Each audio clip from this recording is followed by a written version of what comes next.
song. We're dumb. Live in conjunction with Loch TV and Raw Live Studios. It's the Dames Marvs Show with Frankie J.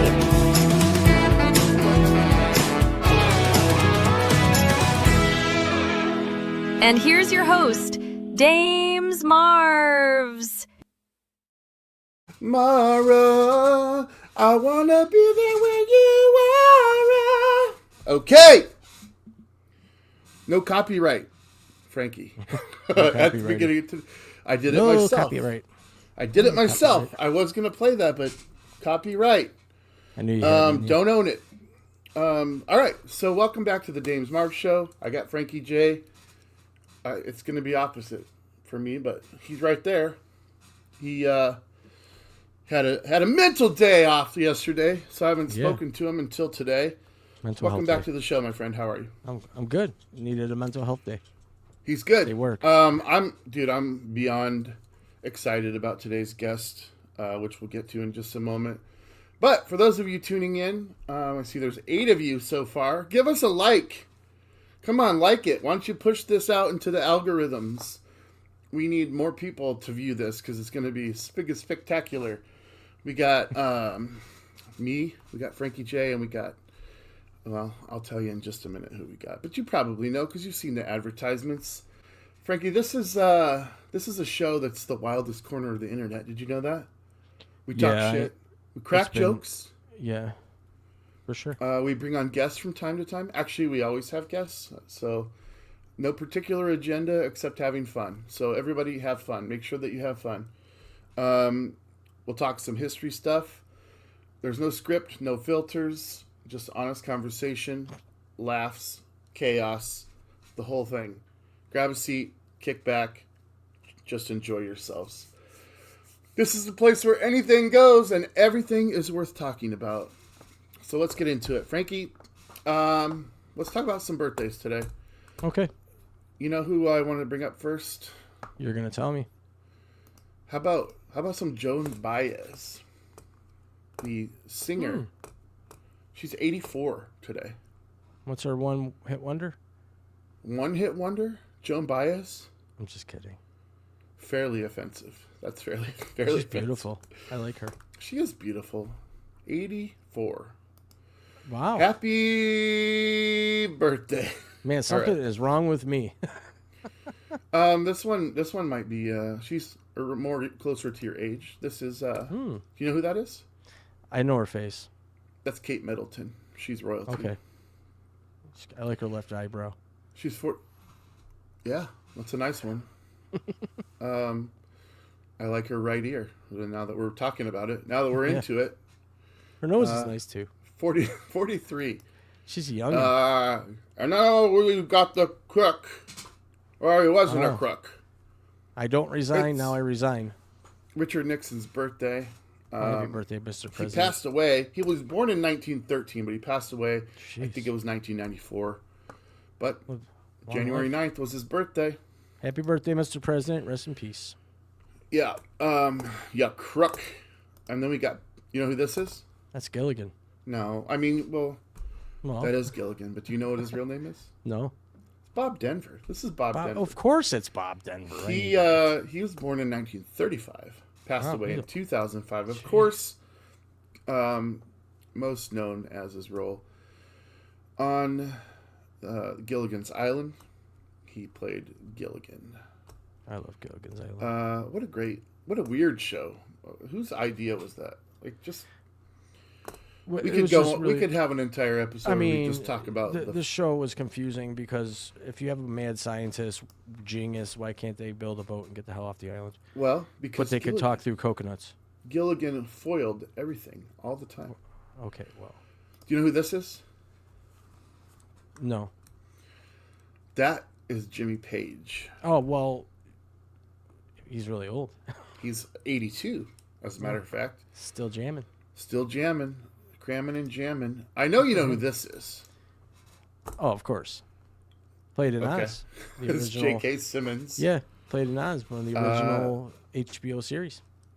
He is 71 years old today. Happy birthday, sir. Happy birthday. And then I think one more I got for you. Okay. Somebody I know. Do you know who that is? No. Really? Yeah, I don't watch a lot of TV.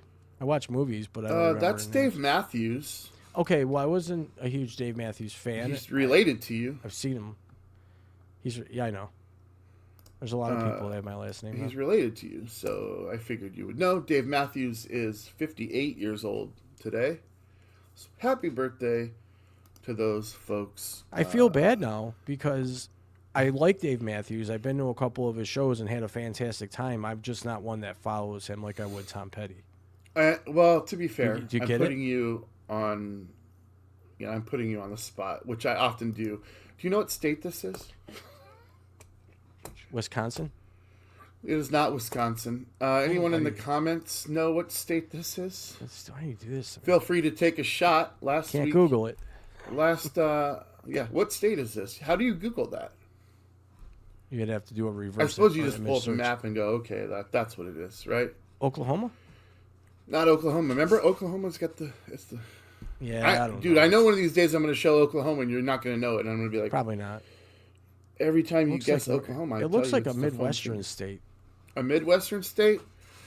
All right, we'll go with that. It's not, but we'll go with Okay, whatever. that. You know what? We'll table it for now You have to. because I like to give everybody an opportunity. So we'll come back to this. Not Wisconsin, guys, and it is not Oklahoma. You got 48 guesses left. All right. Do you know who this is? I do. You do? Oh, well, that's awesome. This, of course, is Jack, as we know. Jack But O'Lantern. this is interesting because this is probably the last thing that he would want me to bring up in regards to who our guest is. This is, of course, the famous meme of the dancing pumpkin man. God, I should know what year this was. I want to say 2008, 7? 19. I think it was 19. No, well, I think what I showed you, 4? 20. 2004? 5, 6, 7. 18. All right, yeah. Anyway, I 17. don't want to give away his identity, but Well, I mean, James, you're a horrible, horrible person. I kind of, yeah. We'll do that. And now let's talk about our guest. How about that? We got, guys. I don't even know where to start with this cat. He is, he's a musician. I like musicians. He's a musician. He's Frederick Julius. We'll get an explanation on that. He is an improv comic from Second City, Chicago. He is part of the Mixtape. He's owner and proprietor of Sick Picnic Media. He is the Dancing Pumpkin Man. He is. But he's written books too, and I respect. He's written children's novels. I love it because I wrote a book. Novels. Children I don't wrote a read book. novels. I know how hard it is, and that's Children's impressive. books. All right, and he's got a new philosophy that has just tickled my nuts. So I want to talk to him, and go ahead and bring him up, Frankie. Without further ado, you guys, this is Matt Geiler. Uh-oh. I know the echo's back. It comes and goes. Wow. How you doing, sir? I'm doing a lot better since you brought me on by saying that I tickle your nuts. Jeez. I can't. That's probably the best. That's probably the best way I've been brought on to anything. This guy tickles my nuts. I love it. Can I give you a message from my brother? I'm a nut tickler. Yes. What does Dane have to say? I told him that I was going to be interviewing him today. Yeah. He said, "Would you tell him Dane misses you and your toxic masculinity?" That has to be a joke because I've spent my life trying to avoid not just toxic masculinity, but almost all masculinity. And then he further says, He further says, can well, let's just ask him. We got it here. We got an echo really bad Oh, right now. That wasn't there when we were talking to you beforehand. But is it on my end? yeah. Yeah. He goes, Do you have I for headphones? sure want to get Earbuds his or reaction something? when I tell him that. So there you go, Dane. I don't want there to be an echo for you guys the entire time. Echo. I wonder why it wasn't happening in pre-production. But I'm not sure, but it's definitely there now. yeah. Yes. What if I take my microphone off and just use the camera audio? We can try that. See if this fixes it. Hello. Yeah. No echo in there. Check. How about that? Perfect. Yeah. I mean, it sounds still pretty good. Yeah. Is that okay? Yeah, great. no echoes is great. You sound fantastic. Let's move on with the show, baby. Welcome, sir. Thanks for having me. A lot to talk about. First of all, the thing I want to start with, we'll get to like how we met and all the cheesy stuff. But you got this new, the part that tickles my nuts. Okay, is this new like philosophy? I'm not going to say it's new to you, or that it's even new as a concept, but it's something that's you've recently started doing, and that's talking about. I don't even want to put my spin on it. It's about not limiting yourself as an artist. Can you tell me? I mean, I have multiple questions, but kind of give me the gist of this new philosophy that you're peddling. Yes, and I'm peddling it. You know what I mean? I'm internet peddling it. You're right. It's nothing really new or revolutionary, but it's something that I have kind of practiced and fervently believe in.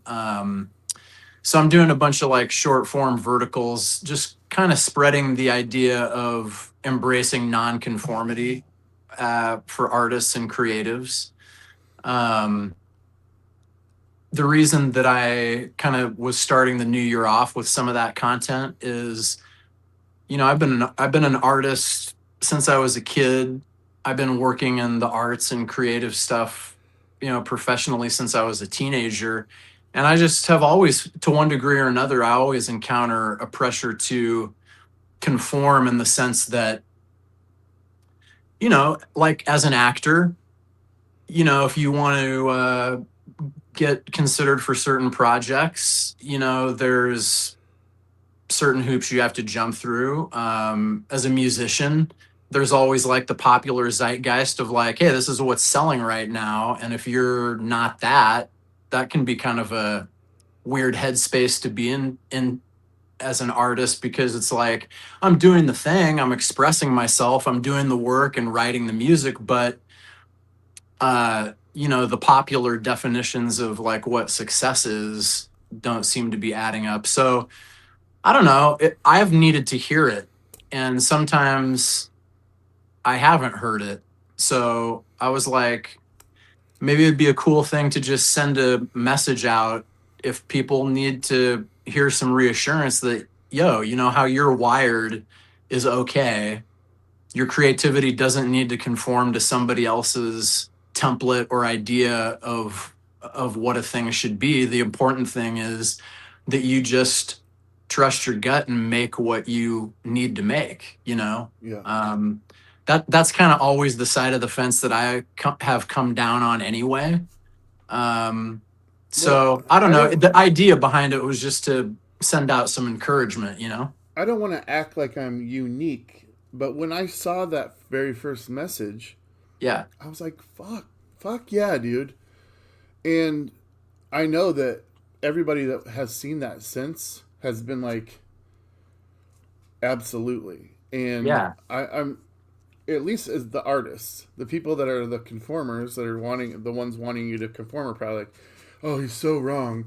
But right. Anyone that's got the creative like genome would be like, absolutely. And I'll tell you, the hardest one for me was and this is how I met Matthew Blevins. Is I stepped into the comedy clubs thinking that's the next thing I'm going to do, Right. and ultimately I did it once. I had a blast, but the reason I walked away from it is because I was doing like serious music, and it's like, how do you reconcile serious music career with like stand-up comedy? Like one of them is not going to get taken seriously, or the two don't.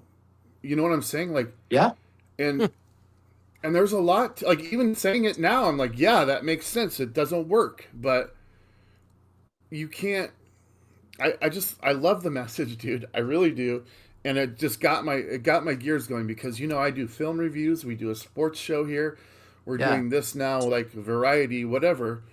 And I just thought, man, what a perfect guest to have anyway. But this new message that you're pushing, and I'm saying pushing because I've seen 3 or 4 different videos now Yeah. with this message, and I'm sharing them every time, man. I just Oh, I appreciate it. But I also think that what you just said kind of made me think of this. It is important that I think it's important that you say it, but then for me, I think in the first video I said something about, it is a mantra kind of that I repeat to myself, is like, sometimes I mumble it out loud if I get in a really bad way, hey, take a breath, Matt, your creativity does not need to conform. It's just, you do you, relax and keep going. And I think there are stretches where like I need to repeat that to myself just to like finish the thing, or get the thing out there. So it is worth repeating. I think that's why I'm kind of making like multiple iterations of it, just to see like what forms of it take hold. But then the other thing about what you just said, which is how to like reconcile, that's a good example, reconciling like stand-up comedy with like serious musician.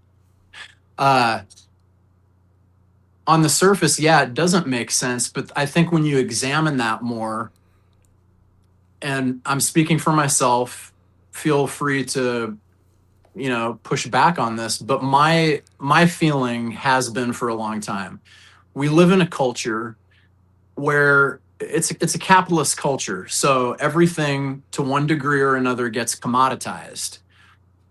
Some way more than others, but generally speaking, even the arts, so let's say comedy and music, they're commodities, they're saleable, consumable commodities. And because things are set up that way, necessarily there's this layer of market functioning that kind of has to occur so that people can make sense of it and make a decision. And through that lens, then that is kind of a tough sell, because it's like, wait a second, I don't understand this. This guy is a comedian, but then he also is releasing these albums of, sorrowful harmonic tunes, like that doesn't really add up. So what it forces for me, and I'm talking about me, it forces a decision. And the decision for you either compartmentalize these creative parts of yourself. And so when you're doing the music thing, you're just the musician. When you're doing the comedy thing, you're just the comedian, et cetera, et cetera. You can do that. That's tough though. And it also is a little bit, to me, disingenuous and maybe dishonest, because you're having to like partition off a self. Underneath all of those avenues of creative expression is Dame's Marvs or Matt Geiler or whoever. It's you doing it. And the older I've gotten, the more exhausting it is to just be like shifting modes. So finally you get to a point where it's like, you know what?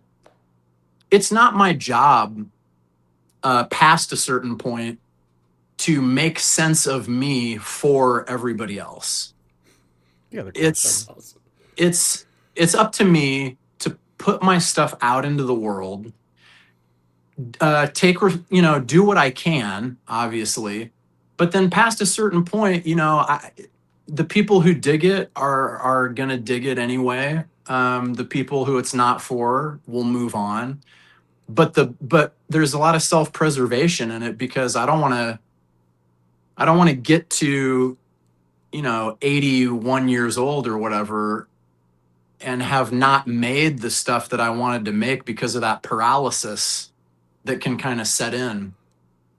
Sorry, that was a long explanation. You're spot on, and I feel like a coward now because that's and it's not your fault. Like, you didn't do this. Like, You coward, Dames! You've always been such a little baby and a coward. And I'm choosing to tell you this because I'm kind of disappointed in myself.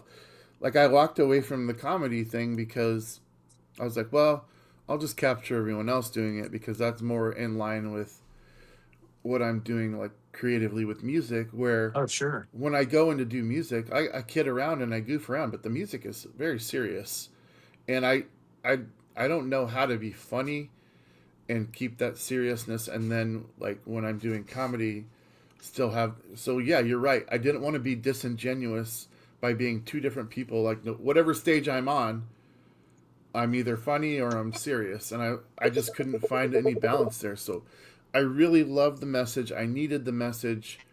I'm going to keep pushing the message. Thank you for explaining the message. And here's the thing, Matt. I imagined when I saw the first clip that I know that you have clients for which you do a lot of different various, like, animated things, and that it's not always like what exactly you want to do, because if they're your client, you kind of have to do what the client wants to do. And then I imagine you being one of the more ambitious people in music. I mean, this was what, like, your sixth album? Seventh. But okay.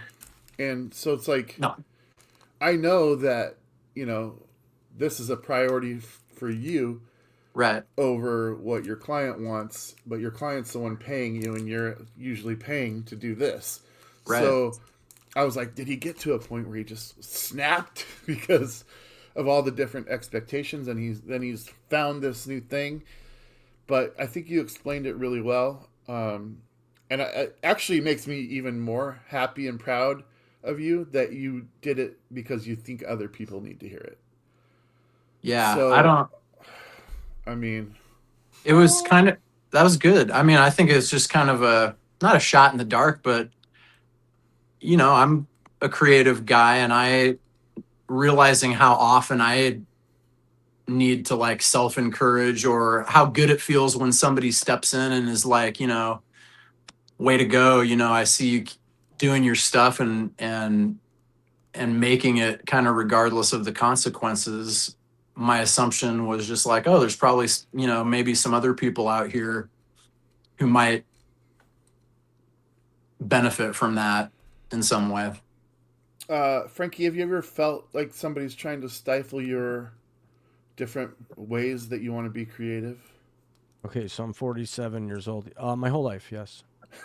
So this resonates with you as well. I mean, shit. I mean, look at, if you want to give you an emotionally honest answer, as you would call it, I have been tortured, judged, chastised, whatever words you want to use to describe, put out of the circle, because I would either be truthful or see things that could be done in an easier way, more efficient way to make things easier for everybody around me. This is going back into when I was in restaurants or whatever job I might have done.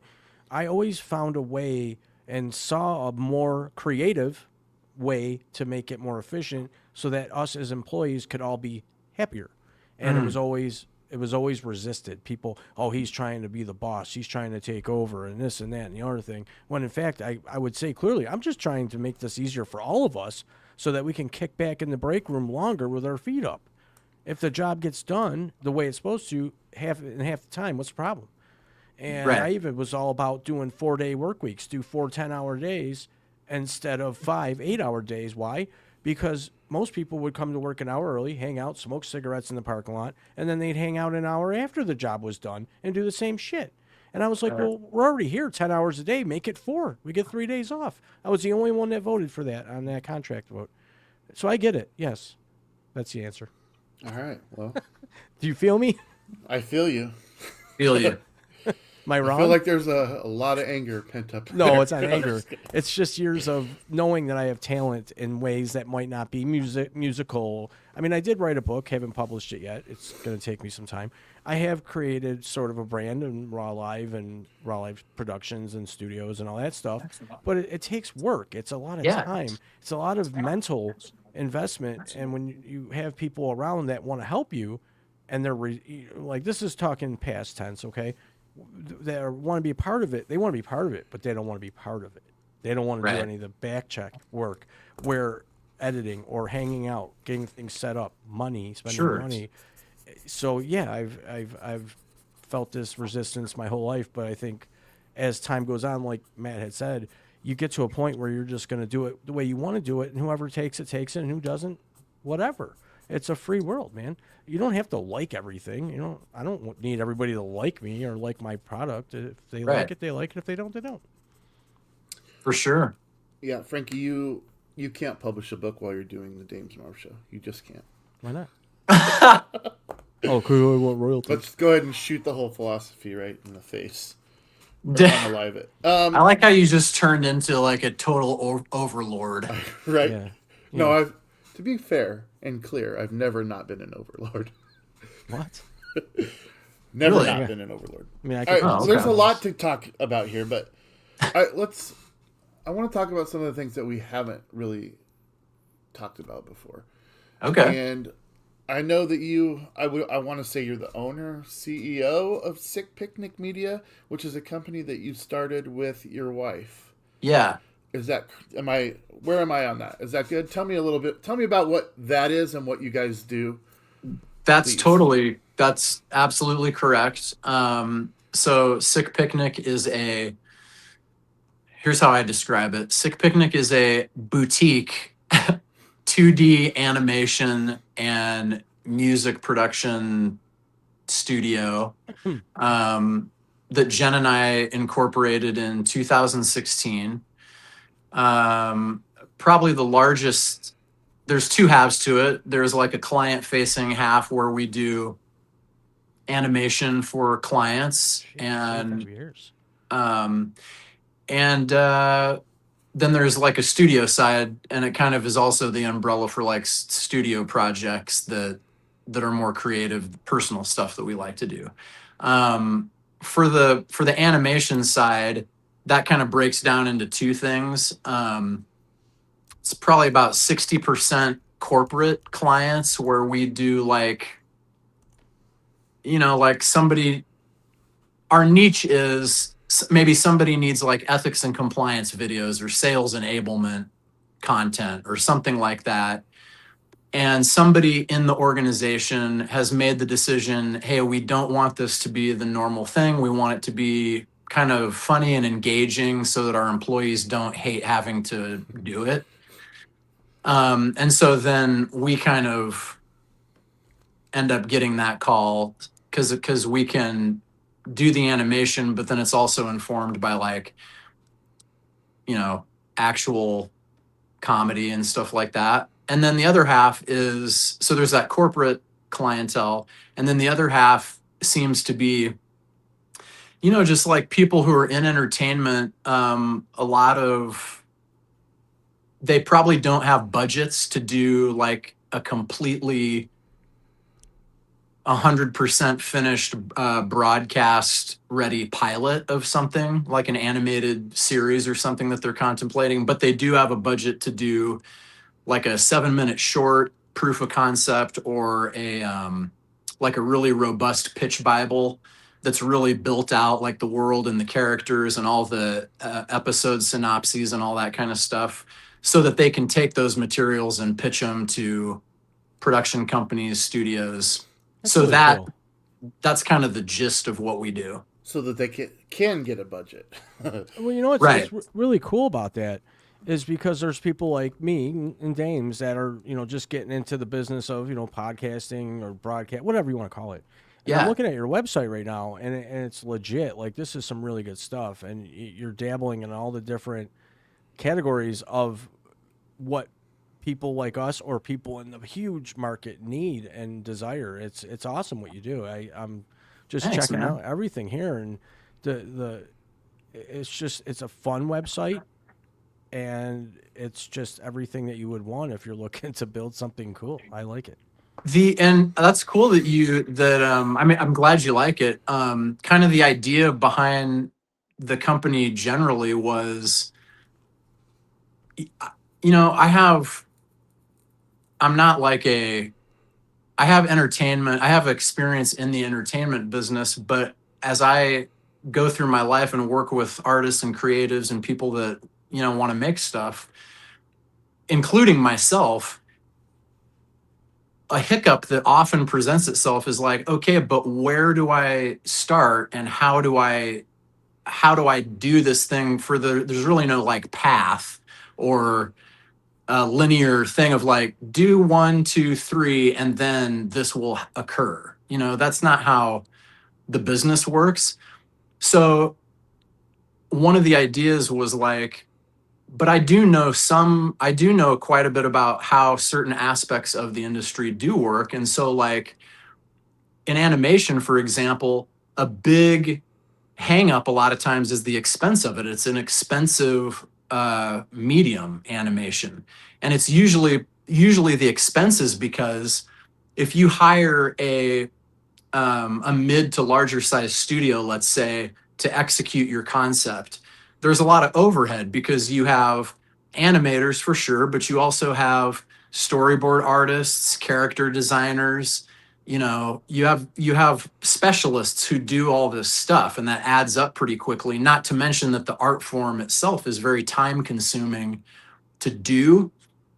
So it can stop a lot of ideas dead in their tracks when somebody comes back to you and is like, yeah, we can absolutely animate your pilot episode for your animated series idea. It's only going to cost you $380,000. Right, right. And they're Like when I hear that, I'm like, I'll go find something else to do because it's going to take me, you know, a number of years of living on toast to even begin to think about doing that. So where Sick Picnic kind of comes in is like, yeah, but fortunately, if you don't have that kind of money, you can still get something pretty robust together for a budget that's not that, but that'll look really good. It'll have an impact, and you can take it around and try and get a production partner and try and, you know, open those doors. So that was kind of the thought behind it. Final question on where did the business company name Oh yeah, Sick Picnic. How did that come about? Okay, dude. So flash backward to the mid 80s. Okay. My brother Mike and I are growing up on a farm. There's not a lot to do. We're kind of out in the middle of nowhere, just trying to figure out how to make records in the bathroom, you know, using the tile of the shower as a natural reverb chamber. And we have no idea what we're doing, but what we do have is, in the parlance of the day, you know, if something was cool, oftentimes you'd be like, oh, that's sick. And then so Mike and I are just like running around like, oh, that's sick. Oh, that's sick. Oh, sick, dude. Oh, that's sick. And at some point, just in our personal dialogue, we started referring to things that we really dug like extra. If something was extra sick, then that became like a whole picnic of sick or a sick picnic. And so then, I don't know, I think we're like, you know, maybe like preteen or maybe like, you know, 12 or 13 or something like that when we started just like being like, oh, it's a sick picnic. And then when later on, when we started our music publishing through BMI, we called it Sick Picnic Music. And that was kind of the birth of it. And in our heads, it was just like Sick Picnic is just like an umbrella term for like anything that's fun, cool, kind of offbeat, eclectic. You know, there's joy in that. Like, yeah, dude, let's have a sick picnic. I got a sick picnic idea. What do you got, man? I'm not lying. I always got something. So Yeah. when I moved to where I live now, I started getting in-home water service because you don't drink the tap water out here. So I Okay. get those 5-gallon jugs of water that go in the hot Right. cold machine, right? Take Yeah. one of those empty jugs. It makes the best drum. It's like the ultimate bongo. I Nice. swear, I caught myself the one Sick. night sitting there and just I kept playing. I want to grab it right now, but I don't want to jump off screen and look unprofessional. It's right there too. I can grab it. See, but you know what? That's great behavior. That's great creative curiosity because it. honestly, how many people are going to, maybe children, but how many adults do you know are going to grab that thing and be like, you know what? Before we get rid of this I or got fill it back up, let's test out the acoustics. the acoustic quality of it. Do you want to hear it? I'll grab it. It's awesome. It's I do amazing. now. At this All right, I'm point. grabbing it. I'm just gonna do it. All right. We have no rules. I'll be right back. There's no rules. Get it? Uh, Get sick. You knew it was going to happen, Dames. You I get me mean- on this show, it's going to derail the whole thing. I love it though. Here it is. Why, that's a water jug. This one's a deluxe because it's got a handle, which makes it Oh, even that is- sweeter. that's right? quite So, deluxe. Yeah, it is. dude. Pleasant.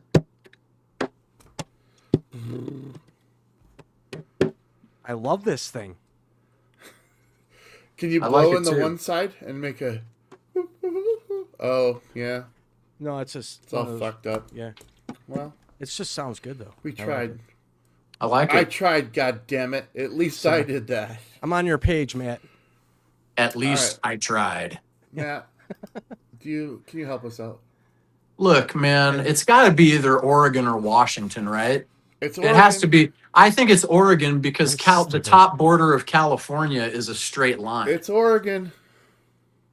Look at Good that. for you. I'm Very nice from study. about right here on the Washington Okay. side.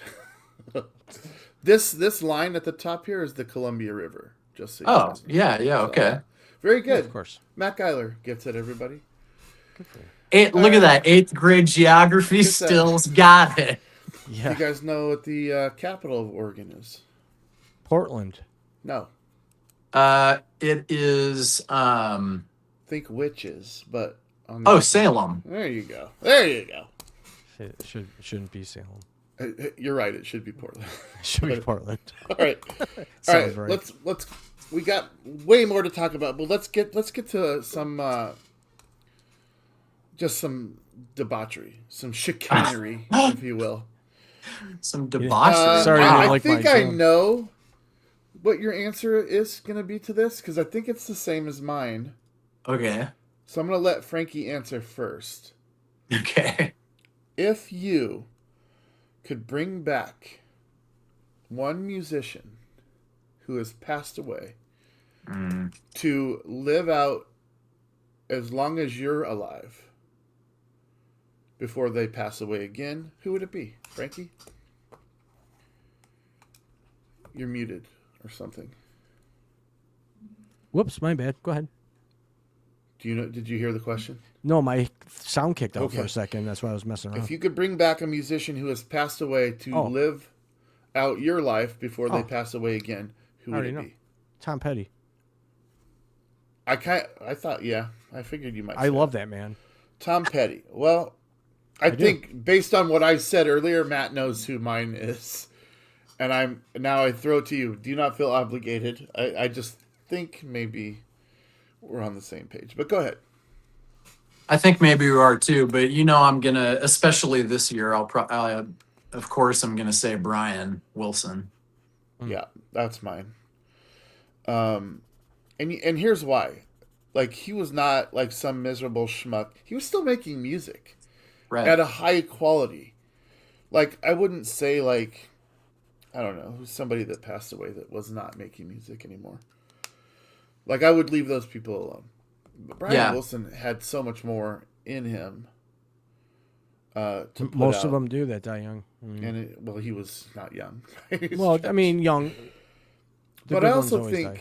Matt, do you think there's something to when the love of your life passes away that you don't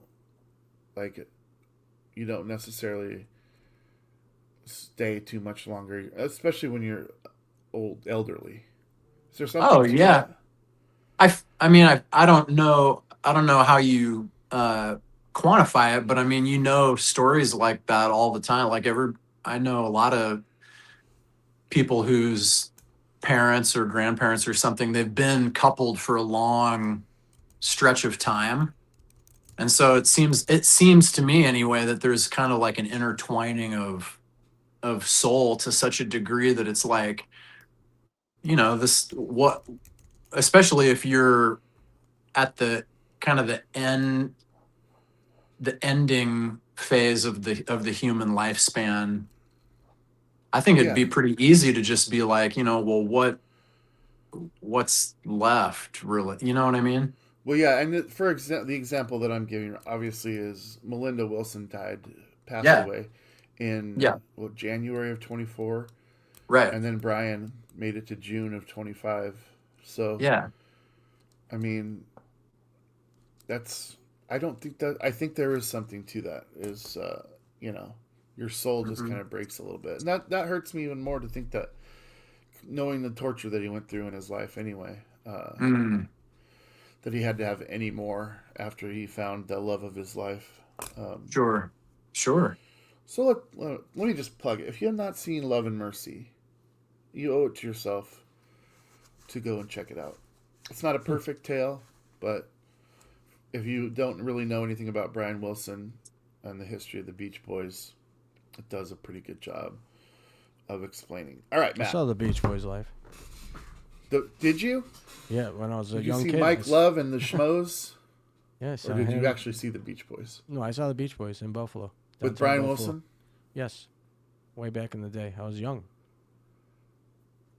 We'll 90s. fact check you on that, Frankie. We'll get to Well, I fact check maybe you. I don't know. Maybe I was young though, so I don't remember the names. But well, I that's saw okay. them when I was super young, and I'm 47. And I mean, I'm they talking- definitely played together during your lifetime. They definitely did. then it was them. Okay. What was Matt Geiler like as a grade schooler? Um, Matt Geiler was pretty busy, and the busyness could veer from it could veer into kind of getting in trouble. It kind of depended on where the energy was kind of directed, um I as a little kid, I was always like making stuff. I was always wanting to make stuff, trying to make songs. I wrote a lot. I wrote a lot of plays. I roped my reading groups into doing these plays in our grade school. Um, I was, we had a handy cam at home. I was trying to film stuff. I was always writing stuff. Doing voices, doing characters. Kind of, I don't know, kind of the same stuff I do as an adult, but just in a way where I needed a lot more help and a lot more encouragement and a lot more direction. And sometimes you would get lucky. Sometimes you'd get like a teacher or something who was really like, oh, I know how to funnel this in a way that's not going to disrupt the entire class and also, be good for the kid. And then sometimes you would get a situation where it was like, sit down, be quiet. I don't want to hear any more about this. And if it continues, Yeah. I'm sending you to the principal's office. So I don't think I was a lot different at the core. I just think the little kid version of you is so much less self-conscious and less self-aware that it's all spirit, it's all play all the time. So that was me as a kid in a nutshell. And then I think kind of woven in there somewhere, I think because of my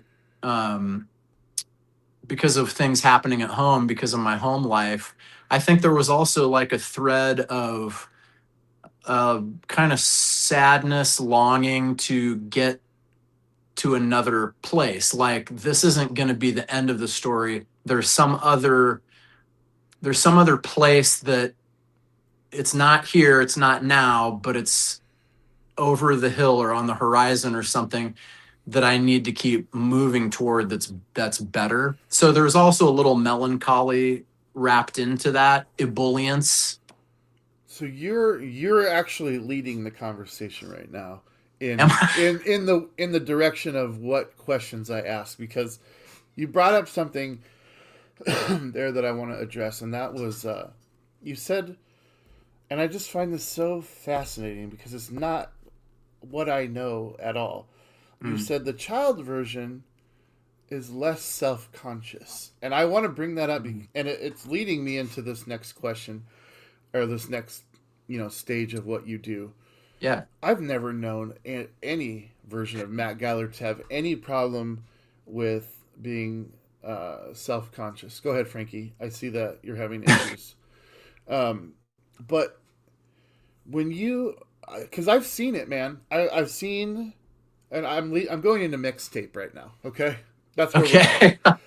That's where we're going, because Right. Mixtape, you would have to almost have the ability to turn off any amount of being self-conscious because of just what it entails. Yeah. It's impossible to do that and have a conscience of any kind.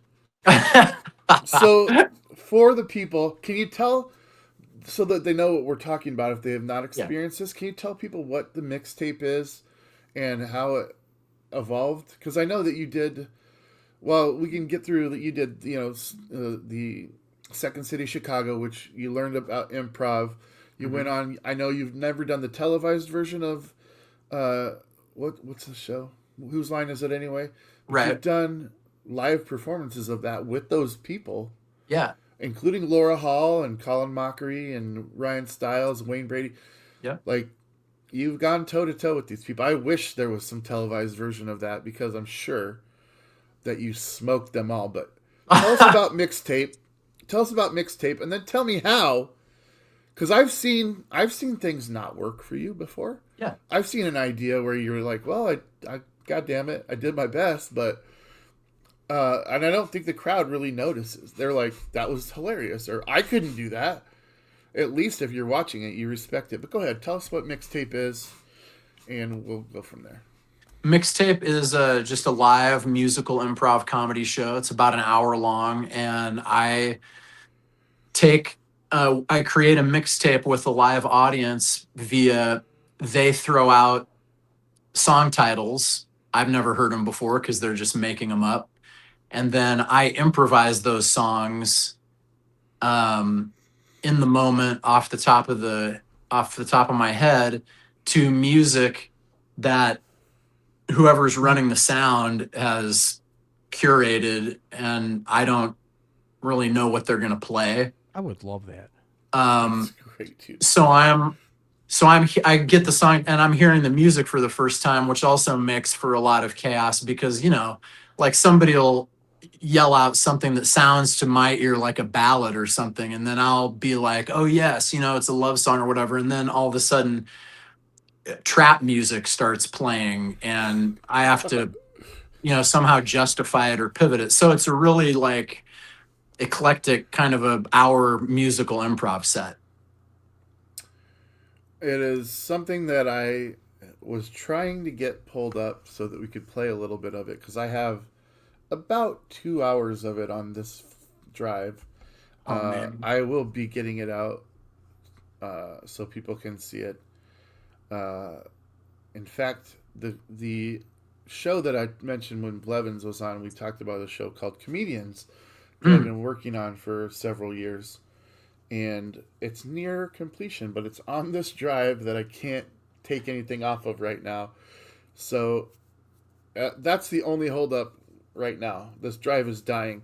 But I will get that out because some of the things, it was my favorite. And just the best part about it is just watching the other people reacting. I think that's some of my favorite footage is the people that I've got reacting to this. I mean, it is chicanery. Let's be honest. Yeah. It's buffoonery. It's Any, anything. It's madness. Yes. but to your point, I mean, in that moment, in that little 1 hour section of time, yeah, there's not a lot of like self-conscious. It's kind of like let it all out, you know? Let it ride. Yeah. Yeah. But I think the difference between, to answer your question, the difference between the adult and the child is, in the adult, I think there's just kind of an inescapable layer of forethought, you know? Like here's an example. And you've also seen me engage in like mixtape-ish behavior when no one's watching, or like at a band rehearsal, or like maybe you and I are out to dinner or something. So Yeah. this is all personal and calibrated, of course, but I feel like maybe in the adult version, there's just some level of forethought. Maybe it's more with some people and less with other people. I might have a little less of it, but I think in the child, there is none, because your impulse to play or respond or react is so at the forefront, because you don't know everything. Everything is learning. Everything is input. There's a newness to things, and so I think there's just a lesser degree of how's this going to look to other people, or what's going to happen if I burst into song in this restaurant. You know what I mean? Yeah. Well, I'm sitting here. So wait, I'm sitting here trying to reconcile in my head, like, how you just seem to be invincible in that you can fail. And I'm not saying that I've seen you just absolutely whiff like I've seen many other people just absolutely whiff. Yeah. But it's like you're covered in duck feathers when you're performing. Like, yeah, but everything that's Right. not the worst falls thing. off of him. It's not the I worst can't thing. do it. Why not? I mean, I would be, obviously, if I like bombed, I would come off stage and I would be beating myself up. See, But I have to interfere. go Okay. ahead, you have to Interfere. I love that No, word. I have to, because I'm sitting Interfere. here and I'm taking this all in, and if I'm part of this discussion, you got to hear me out too. Yeah, you are. So failing is part of life. The only way you get better is hitting those failures, hitting those walls, having brakes go bad on a car, and having to figure out, how do I fix this situation and make it better? Well, you put better brakes on a car, maybe try to do something different than you did before when you hit that wall. Life is about failing. If you're never to fail, you're never going to grow. And that's the nature of the beast. Whatever business you may be in, Dames, Matt, whoever else, you have to fail sometimes. You have to suck at something in order to get better. If this show sucks and we have to make changes, that's okay.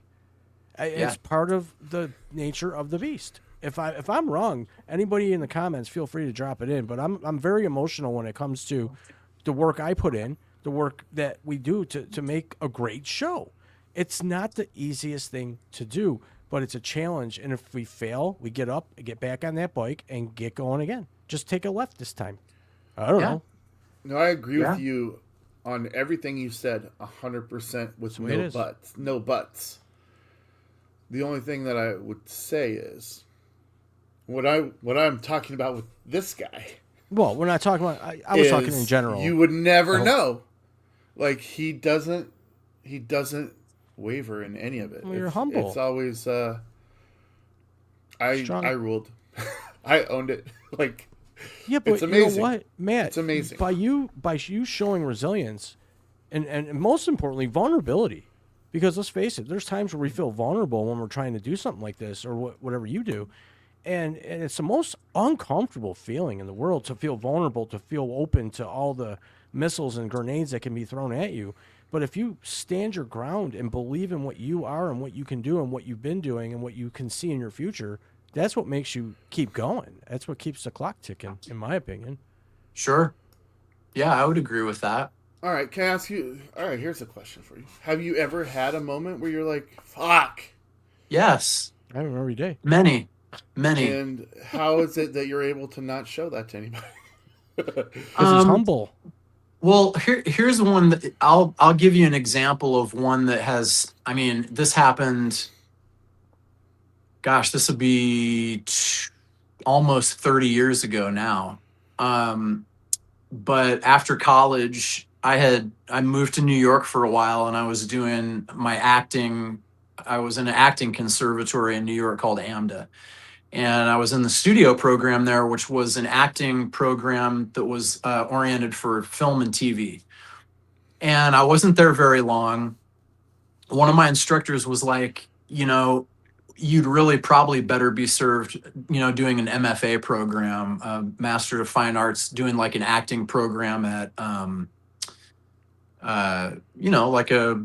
like one of the big schools. And she had a friend. This is why this is an epic fail. To borrow a term from 2012. It was a sick fail. Yeah, it was the sickest. But she reached out on my behalf to a friend of hers who was in the on the faculty at Yale School of Drama, and she made a personal entreaty to this person. She was like, "You gotta see Matt. You gotta audition him. He'd be perfect for the program." I didn't know if that was what I wanted to do, but it's Yale School of Drama, right? Yeah. Yale.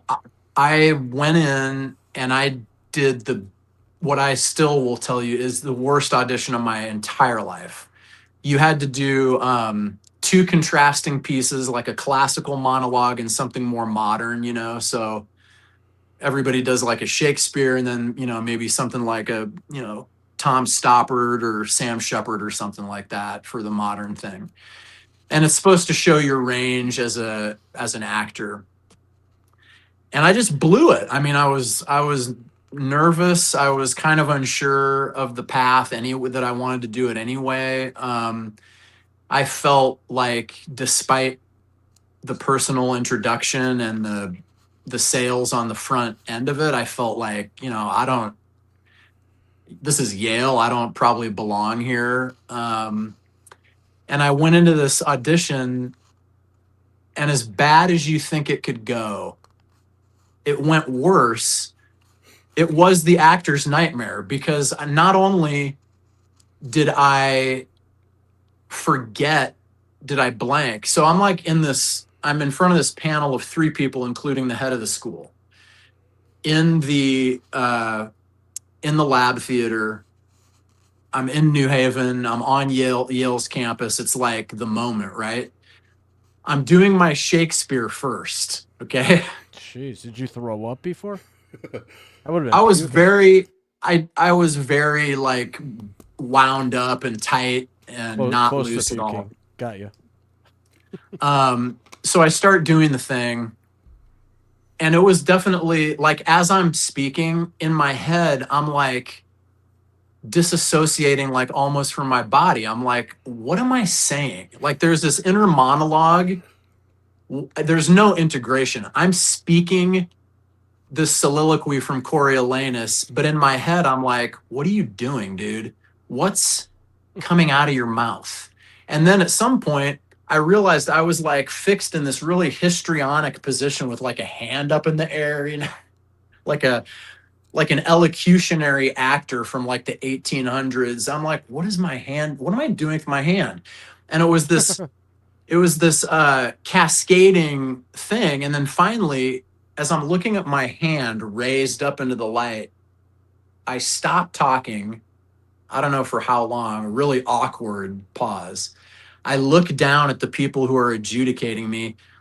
All of them have like their hands over their faces.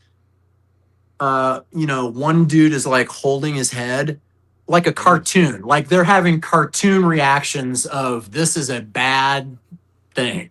Yeah. Did you see pictures of Notre Dame or something?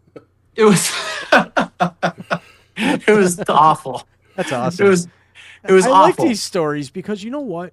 You know that happened, but look however many years later, and now you can laugh about it. And at the Yeah. time, you wanted to crap your pants, probably run out of that campus and Oh, go to Notre dude. Dame. Yeah. It was like curtains. I was like, oh, this is it. I'm not, Yeah. I mean, the word is gonna get out at this point. It's a Like wrap. this guy's a fraud. And I stopped actually in the middle of my audition and I looked at this buffet of human anguish that I had caused with my terrible, terrible acting. And I was like, if I don't say something, you know, my instructor from back in New York it's gonna get bad for her.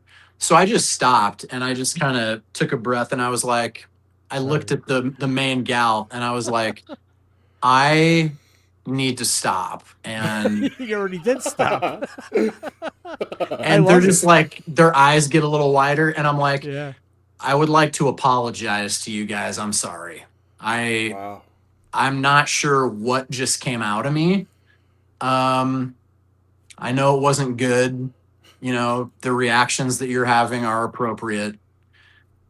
I just want to apologize and I'm sorry for wasting your time. This has been a debacle and I really feel bad about doing this in front of you guys.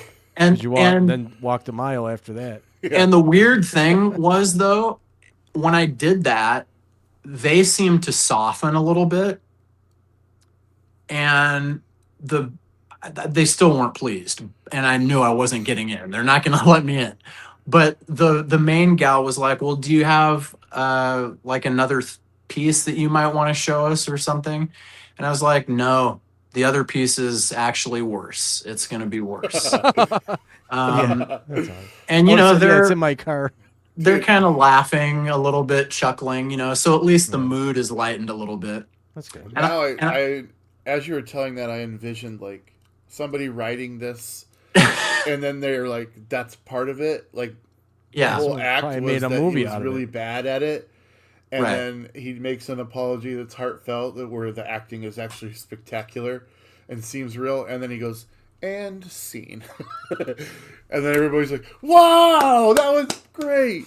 Because you had to be. You know what? terrible. That would have been brilliant if I would have had the presence of mind, but I was just so racked up by it that I was just like, the sooner I can get out of here, the better. But that I used that moment to answer your question, just because that's one that sticks out pretty clearly. But you know, you have like Frankie said, there you have a lifetime of those Jeez. moments. I mean, they're all over the place. I think the most important thing is just like, Oh, what did you learn something from it? And what's next? I mean, you can't go back and change it, you know? No, you described that story's every first date I've ever had. well, I got a good story about I was something like, they're not this. going to let me in. Like, So, James, go ahead. man, one of the reasons Dames likes to have me here is I got a story. I got a story for every. I mean, I got stories where I could probably, honestly, if I had somebody that was willing to just listen to me for a lot of time, a lot of hours in a row, I could write a lot of books. Yeah. True story. I watched the movie Cocktail years ago, and I was working at a restaurant job, and this job, I wanted out so freaking bad. I was a manager.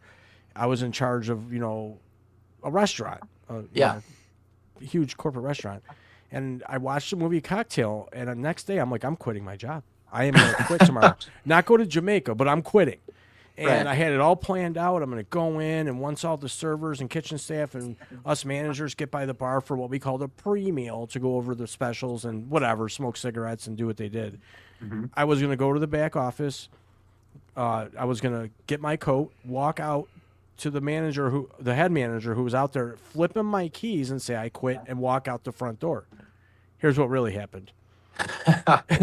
It all happened perfectly until it didn't.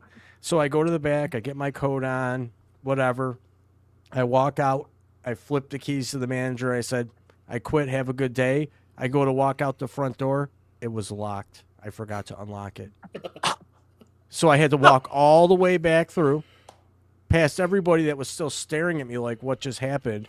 And I said, I didn't unlock the door, but anyways, I quit, and I'll see you later. And then I went out the back door. Talk about a planned out moment. I was walking off into the sunset, and I got held up by a stupid lock door. That's so perfect. We had a comment to your story, Matt. The only thing left to do after that is fall off the stairs. Get them to laugh. That's what this guy would do. Yeah. Yes. Agreed. Well, let's talk about how the acting career went. I think it might have been the last time that we went for coffee. Mm-hmm. I asked you if I could see and hold your SAG card. Well, that's oh weird. yeah. And the reason I'm bringing it up is the SAG award nominees came out today, which is there's no longer called the SAG Awards. Right. They're called the Actor Awards now. Actor Awards. Yeah. Why? And I think like that was I was like, can I take a picture of it? You're like, sure, I guess I don't care. So I'm like, I actually held a SAG card. It's so cool to me. Did you weird him out when you first? Did he weird you out when you first met him? Dames? Yeah. Oh, that's a story. He didn't weird. I wasn't weirded out by him at all. The first time I met you was when you guys came on the TV show for like the Band of the Week or something. Correct. Back in Kilbosby, and because we used to have these local bands on every week to do a couple songs. Oh. And I wasn't weirded out. I just thought it was great, particularly because I was like meeting these people I'd never met, and in particular, Kilbosby, both Dames and Dane were in the group. So there was these brother harmonies that they were doing, that really, I was like, oh, that's cool. So my reaction to him was like, I'd like to get to know that dude better. And then, it was like, we kind of circled each other and like knew of each other and were aware of each other's exploits. But after we moved back from California, I think at least when I started to feel like, oh man, this dude's somebody I want to get closer with, was we put out this Frederick Julius album, and he listened to it, and we went out to get some breakfast or coffee or something and talk about it. And he was just we were having a conversation. There was no like judgment or anything. It was just like a really heartfelt conversation over like, well, what do you want to do with the music? And I'd love to be a part of it, and maybe like get a live band together. And I don't know. So the relationship kind of started like that. But as we started doing that project, I don't know, we just had a lot to talk about. And I think you can stop me if I'm wrong, Damon, but it's just similar sensibilities and kind of similar thoughts about creating and writing, and I don't know, just how to be a human. So no, it wasn't ever intimidating. It was more like, oh, there are people like this out in the wild. Yeah, well, yeah, I guess my joke kind of went bad there. No, I was terrified, and I spent years running away from he chased me all over Omaha. Finally, he beat me into submission and he's kept like trying me in to his hug basement. you for a selfie. No, Yeah. Dames and me, the way we met was really weird too. So if Dames wants to tell there that it is. story, he can. There it is. See? This is 2008. This is Dude. Matt right here. As a very groomed and handsome anchor for this news program. Here's a younger me with hair. Yeah. Where'd that go? The funniest thing, I'll link this clip in the YouTube description along with some of the other things that we'll get to. But I remember he goes, "These are some sweet smelling guys. They're intelligent rockers with a point." And I'm like, this guy's so full of shit. But then we went on and we do like like 30 seconds of our song, and yeah, this is like a 4 minute clip from television that's still on the internet for some reason. Nothing ever leaves the internet, James. It still lives. So that's Yeah, my little the only thing brother. it does. And the funniest part about this video when you guys watch it is the drummer right here with the Pacific shirt, and then the other guy on the other side, the bass player. They're just standing there with nothing to do while we're singing this song, and it's the most awkward thing that you'll ever watch. They kind of start clapping a little bit with the rhythm, and they like don't quite know what to do because they have nothing. They're usually playing an instrument, and they're just on camera while we're playing, and it's the most awkward thing. Well, the entire setup was awkward because our budget for that show was about $96 a month, and it was understaffed. I mean, it was kind of like, yeah, come in here and see if your band can navigate our absolute lack of technology. The lighting's good. We did have You some have the decent real lights. studio lights. I mean, so For sure. that's a good segue from Frankie. Way to go! Way to bring us meeting into that, because I had it on here. I wasn't quite sure when we were going to talk about it, but at this station, KXVO, that was like a. Can you explain what KXVO was to locals in Omaha and anyone outside of Omaha? KXVO was the CW affiliate. Now, in that photo, you see that it says 15 the WB. And what happened while I was at the station was that the WB and UPN merged and created the CW. So KXVO was that affiliate station. And for a brief amount of time, it was just a little under a year, after I had graduated from Second City in Chicago, I became the anchor of the 10 o'clock news That's awesome. program I love that. on the CW affiliate. The only thing was, this news program was a half hour of maybe a minute and a half of pop news. Yeah. And then the rest of it was absolute madness. I mean, it was like weird sketches, video bits, bad interviews. And then it did have weather, and that made it even weirder because it was like, what is this? Is this trying to be a legitimate news show? But it seems like the news show has been taken over by like, punked, or like a more inept version of Impractical Jokers or something. It was nonsense. And it was that way. You know what though? That's pretty sweet. I'm having some sound issues again. I gotta drop, guys. I'll be right back. My sound is off. It was that way because there was no oversight to it. There was just like 4 people on the show. So it you guys resulted were the writers, in things like producers. this. You were the writers, producers. Yeah. And what experience did you have that gave you any right to do this? I had the experience of, I think actually what got me the job is I had a ton of on-camera experience doing like commercials and industrial film type of works where I had done a lot of teleprompter work. Yes. And they were trying, this is true story, Brian McFadden, who was the host before me, and he was a VJ on MTV. He's also from Omaha. Really? He hosted Total Request Live after Carson Daly. Wow. He came back to Omaha. He was between gigs, and so he was hosting this news program. He did it for maybe like 2 months. It's up in the air as to whether he quit or got fired, but I followed in his footsteps. I was the next one. And during that interim time, they were trying to fill it with like anybody they could find. And the problem that they were running into was nobody had experience doing teleprompter, like, reading off of a teleprompter, but looking like you weren't reading.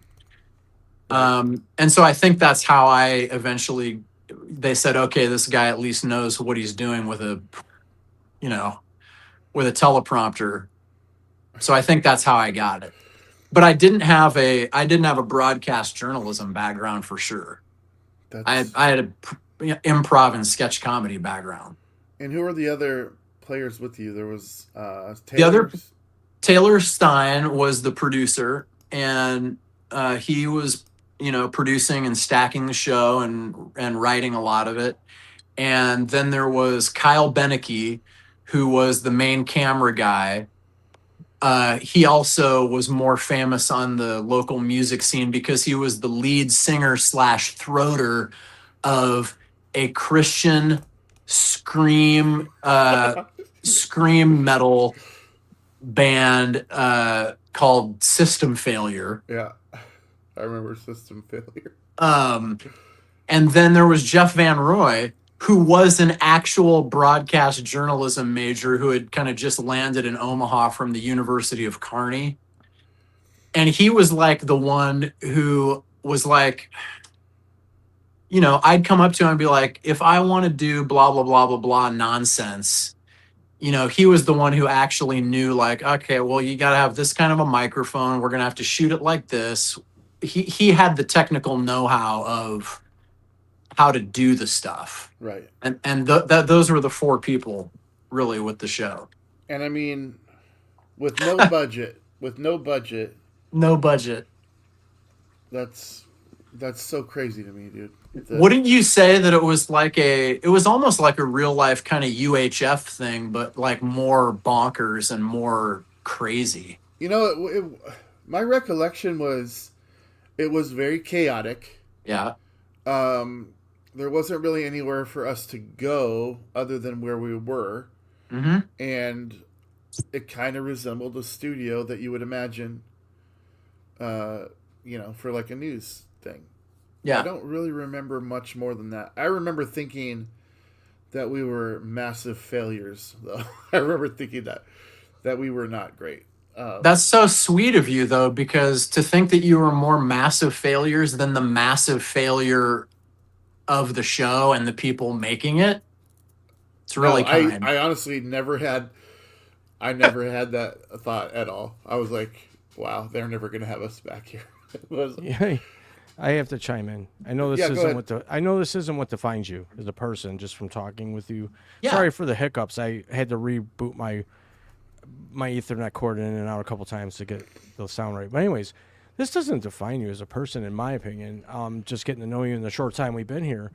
But I think it's awesome. I mean, it's more respectable than that of what Hawk Tua girl did, right? Dude, let's use that as an example. I mean, let's be honest. This is awesome. That was, to me, it made me so angry every time I would see a reel with that girl. It made me mad. I'm like, how is this cool? Like, none of that was cool.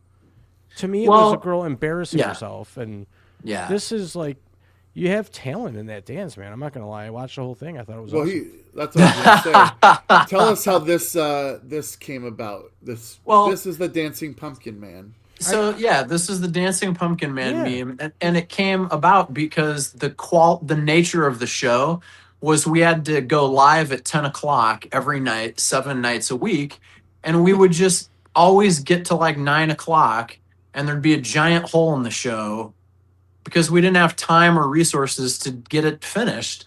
Right. And so inevitably, pieces of the show would be just like desperate trying to fill air.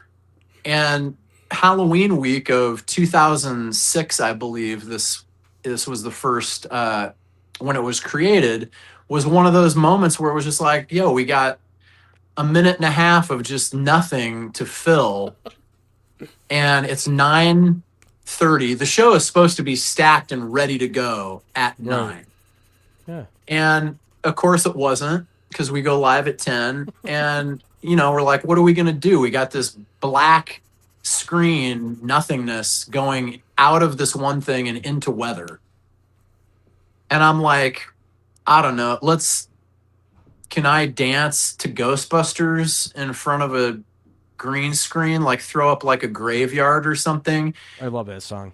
And it wasn't even the real Ghostbusters, obviously, because no budget for music clearance. So it was off of a CD that was in the production room of like Hallmark Sounds of Halloween. It was like a knockoff Ghostbusters cover.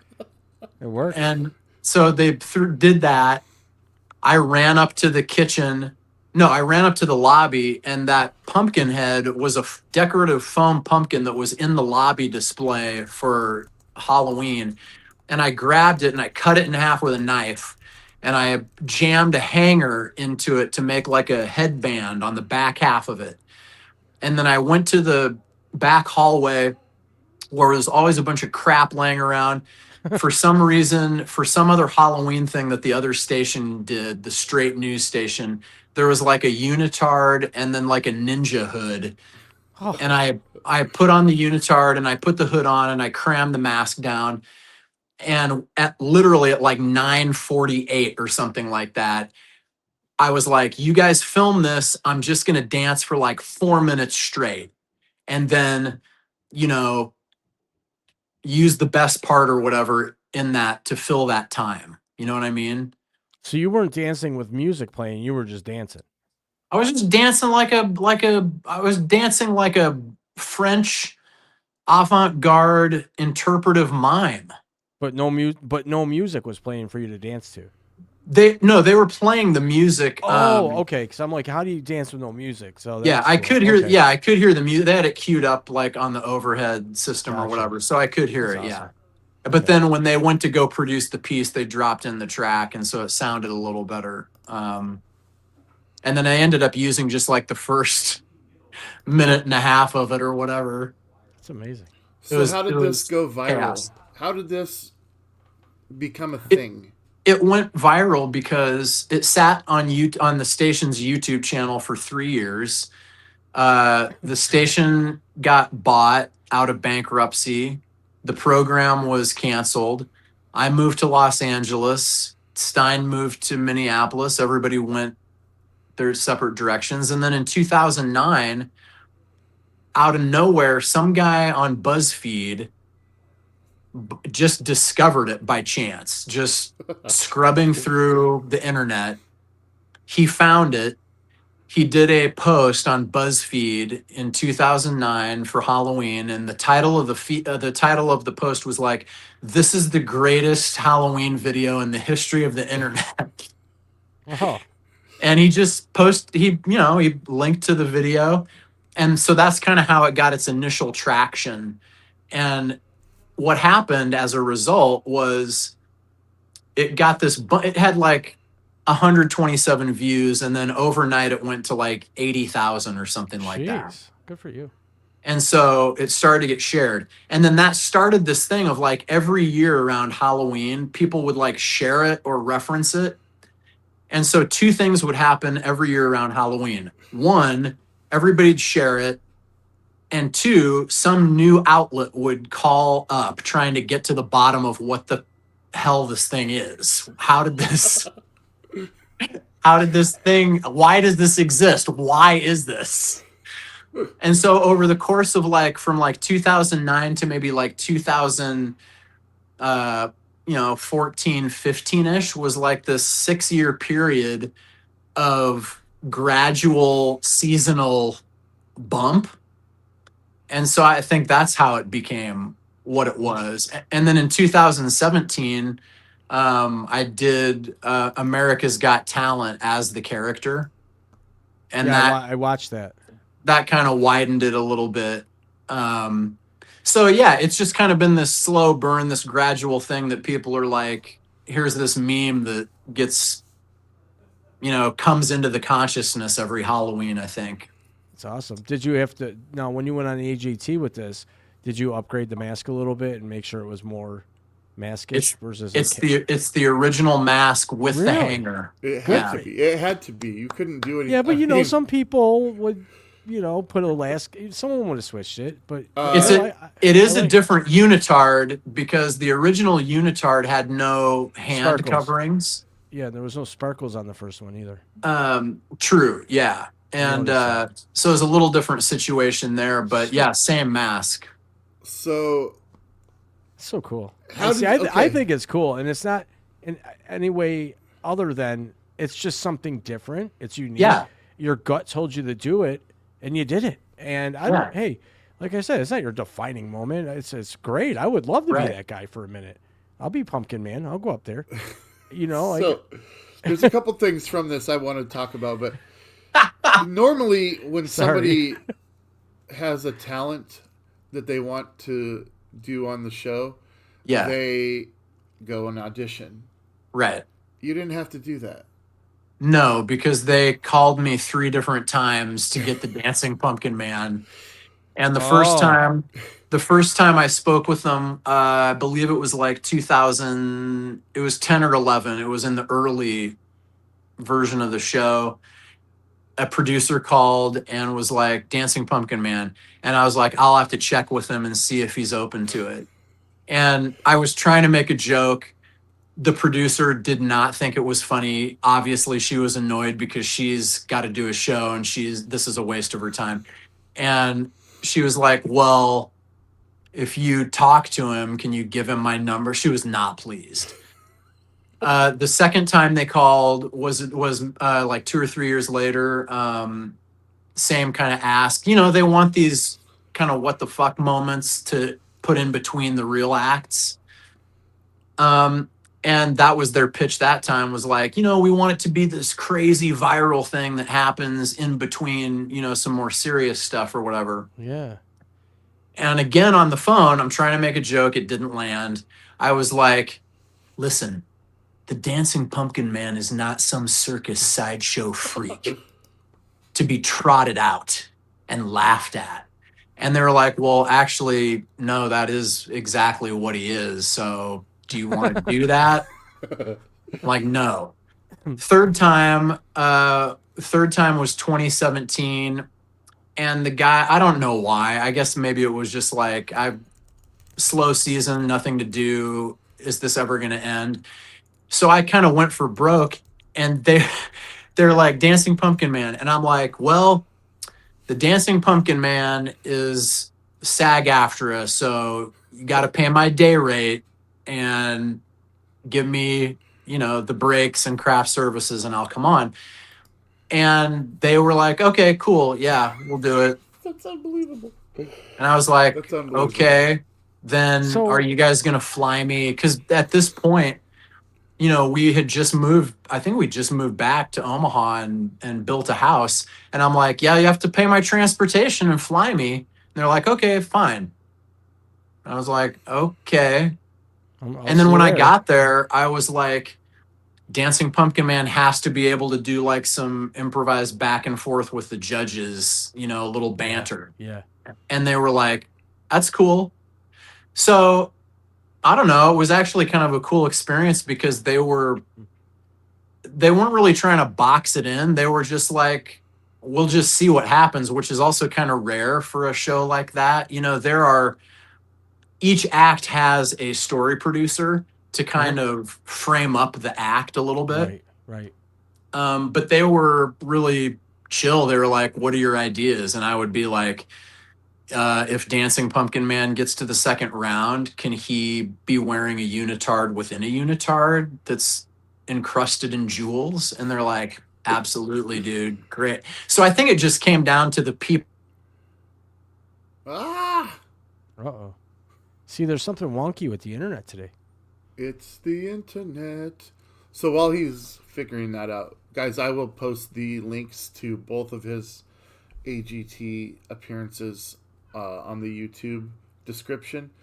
But the thing that I found most hilarious about these performances was he calls Simon Symes. He goes, Yeah. which is I watched it. It was Howie is like, that's basically the reason that you moved on, is that you called him Symes. But she goes, I think it was Mel B that said, oh, I saw it once. I don't think that I need to see it again. And he goes, to be honest with you, super valid reaction, which I think is hilarious. All right, you can bring him back up whenever you want. And then the second time he shows up, are you going to bring him up? That's right. Sorry. Oh, the second time he's there, they go, so what's going to be different than the first performance? And he's like, well, as you can see, I'm wearing this cape, which is like, if that's the only difference from the Yeah, I last remember one. that, I And then he remember immediately drops the cape. You know But what anyway, I will put the links in the Right. YouTube description because everyone in the world needs to see it. Obviously, So, we've discussed that he's so much more than this, Well, but you've got to obviously. see this. This is but great. man, Go ahead, I Frankie. have a question for you.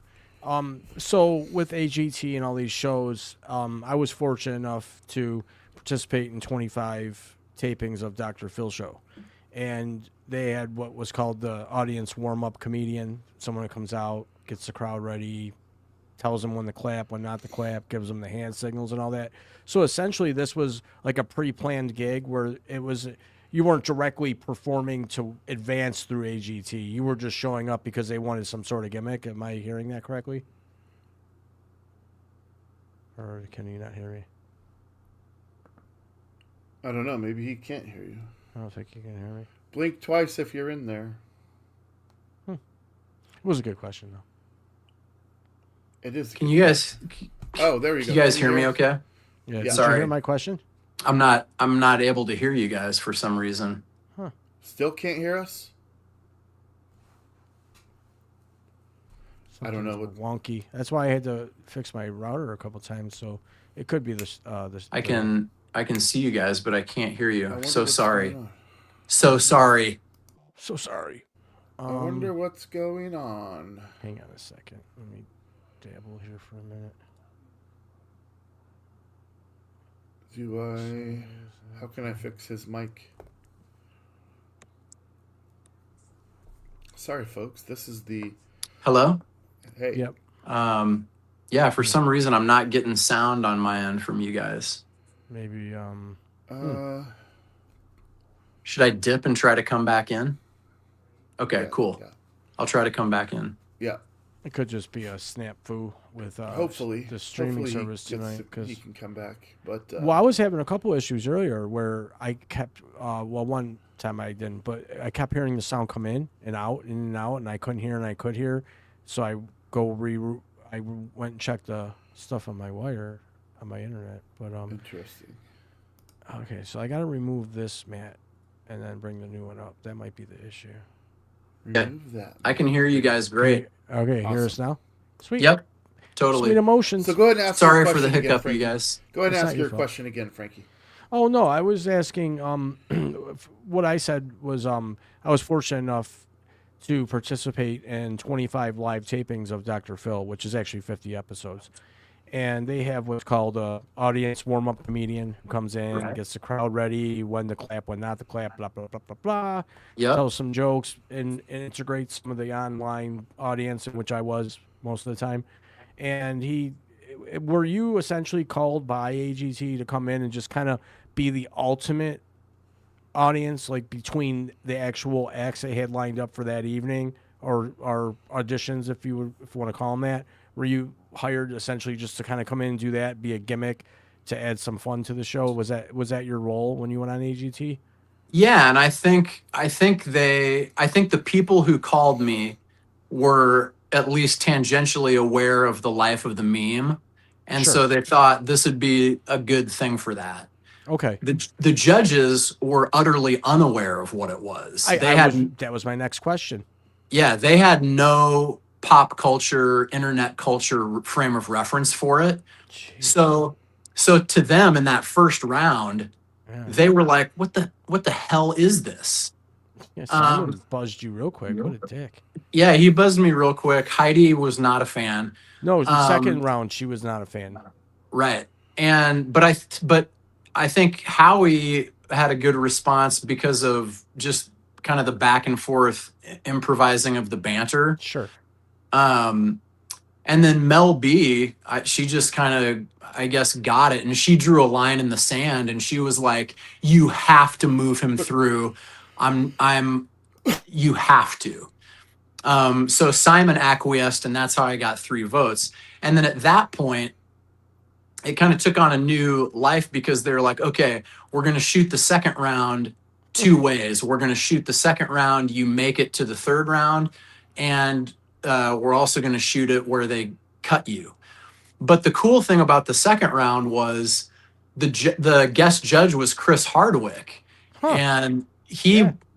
you know, at the time that was when he was really big with like Nerdist and the Nerdist podcast and Talking Dead. the comedy show, and so he knew what it was, and so that was kind of an unexpected, like, you know, bump to it.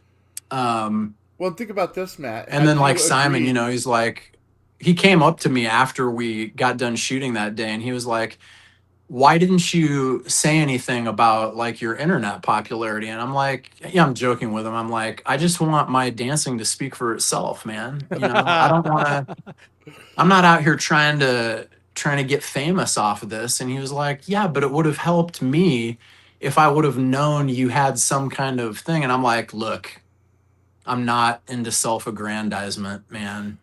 You know, He probably respected you after that, right? sorry. He was like, I can get on board with that. I can see it. Okay. Think about this. If But yeah, you that would've- was a difference because you know, the assumption from some people was like, oh, this is what this guy does, and he like tours as this or something, or like this is right. this is like his main Now, main what if- deal, What if you would have? which was kind of funny. Can you hear me? Yeah, I don't think you can hear me. I can hear you. Can you hear me, Matt? I cannot hear Dames. Can you Huh. hear I me? see. I can hear you. All right. Ask so, him. Tell him if he would have agreed Is to that an issue any on of the my other end? years that Chris Hardwick wouldn't have been there. So that's say kind of. again, James. If he would have agreed to do it any of the other years, Chris Hardwick wouldn't have been there. Would you have agreed to do it any of the other years if Chris Hardwick wasn't there? No, that's not what Or I'm was saying. there? That's not what I said. I, It's all right. I'm gonna drop. I don't know how to drop. Maybe I don't know. By the third time, I was just kind of like, oh, they're gonna pay me a little, what is essentially like a little stipend, and well, I kind of gave in, I guess. But it Well, was cool because it kind of widened the audience for it, and more people were aware of it, and I got some good, I got a couple of cool commercial jobs out of it, some definitely. afterlife, so to speak. Can you hear me now? To be Yeah. nearly. What is My it, question nearly- was. Oh. Oh, it wasn't really a question. It was an observation that I was trying to relay through Frankie. If you would have accepted it any of those previous years, Yeah. Chris Hardwick wouldn't have been there, which Right. was a really cool. I mean, to me, that was my. He's like, yeah, this guy. I love this guy because he also is like, so you guys just want to declare the winner now, or Yeah. like he got it. He legitimately got it, and Yeah. that's a great moment in television for you and for people that are a fan of that character. Yeah, But it was I really know- cool. I know that just in closing this segment on the Dancing Pumpkin Man, that there's people out there that would go to your booth if you went to like a con around Halloween. I know we've talked about it before. There's the one in Ottumwa. We just Yeah. got to do it. We just got to do it one of these years. Just set you up a table and be like, here he is. Yeah, be like one of those retired professional wrestlers with all your shit and charge them to sign it. I'll be the salesman there. I am really, when you think about it, I Why am not? kind of the Randy the Macho Man Savage I mean, of yeah. internet memes. If I'm you not just, making fun of you. I'm just saying, man. yeah, for People sure. love that stuff. All right. Can I ask you a personal question? Yeah, Wow. He said yes. do it. All right. So your wife is Jenny Geiler. Yep, Amazing woman. amazing. 2 children. Dog named Calvin. Yeah. How did you propose? It was not anything cool. It was, 'Cause you guys knew each other for a long. yeah, because we knew each other for a while, and it was kind of like, it was really backwards. It's not romantic, but we knew that we were kind of like moving in this direction. Been dating for a while, and then we were like, one of the things we would do is we would go out and we would like look at furniture, like kind of imagine what it would be like, to be married and like living together and stuff like that. And so how it happened was like we came back to my mom's house, I think, after doing that one night, and we were hanging out, and just like, oh, we were down at Nebraska Furniture Mart looking at living room sets and like stuff like that. And my mom was like, so are you, and then we like looked at each other and were like, oh, are we? Fine. And then I was like, oh, I guess. Oh, do you want to? It came out like that. Really? Yeah, it was maybe sweet, but when I look back on it, I wish I had. I don't know. I wish I had planned it. It was more like it was definitely emotional, and we were like happy to like do it formally, but not a very cool story. You know what I mean? Well, No, but I now just you think can go it's back cool. and do it Go ahead, again. Frankie. Go ahead, Renew Frankie. your vows and propose to her and do it in a romantic way. Maybe in Yeah. Jamaica, where I was going to go when I quit that job. That's, you know what? Maybe we tie it all together, Frankie. Yeah, Maybe I'll cook the food. maybe you and me and her go down to Jamaica. Yeah, right. And we don't necessarily reveal all the Jamaica, man. details. We just like get to the destination, and then Jen's like, "Wait, who is this?" Who's this idiot? I'm like, "This is Frankie. He's going to be facilitating what should have happened 25 years ago." All right, you stand there. You stand here. I So love it. I just think it's cool that you guys, you managed the company together. How long? How many years marriage is this? May it'll be 25. 20. Ooh, that's the Quarter that's the century. big one. Yeah. If a big you're going to one. be buying a nice expensive, is it diamond? I don't know what 25 is. I think 25 is the diamond anniversary. Is it? Okay. You can't be You get a having gift all these card car these days. issues. You can't be having expensive car issues. Dude, I told you in our text, like serpentine belts. Oh, those are the worst. Dude, do you know what happens, by the way, when a serpentine belt goes out while your oldest son is out driving the car? In the Yeah. process of driving it, Mhm.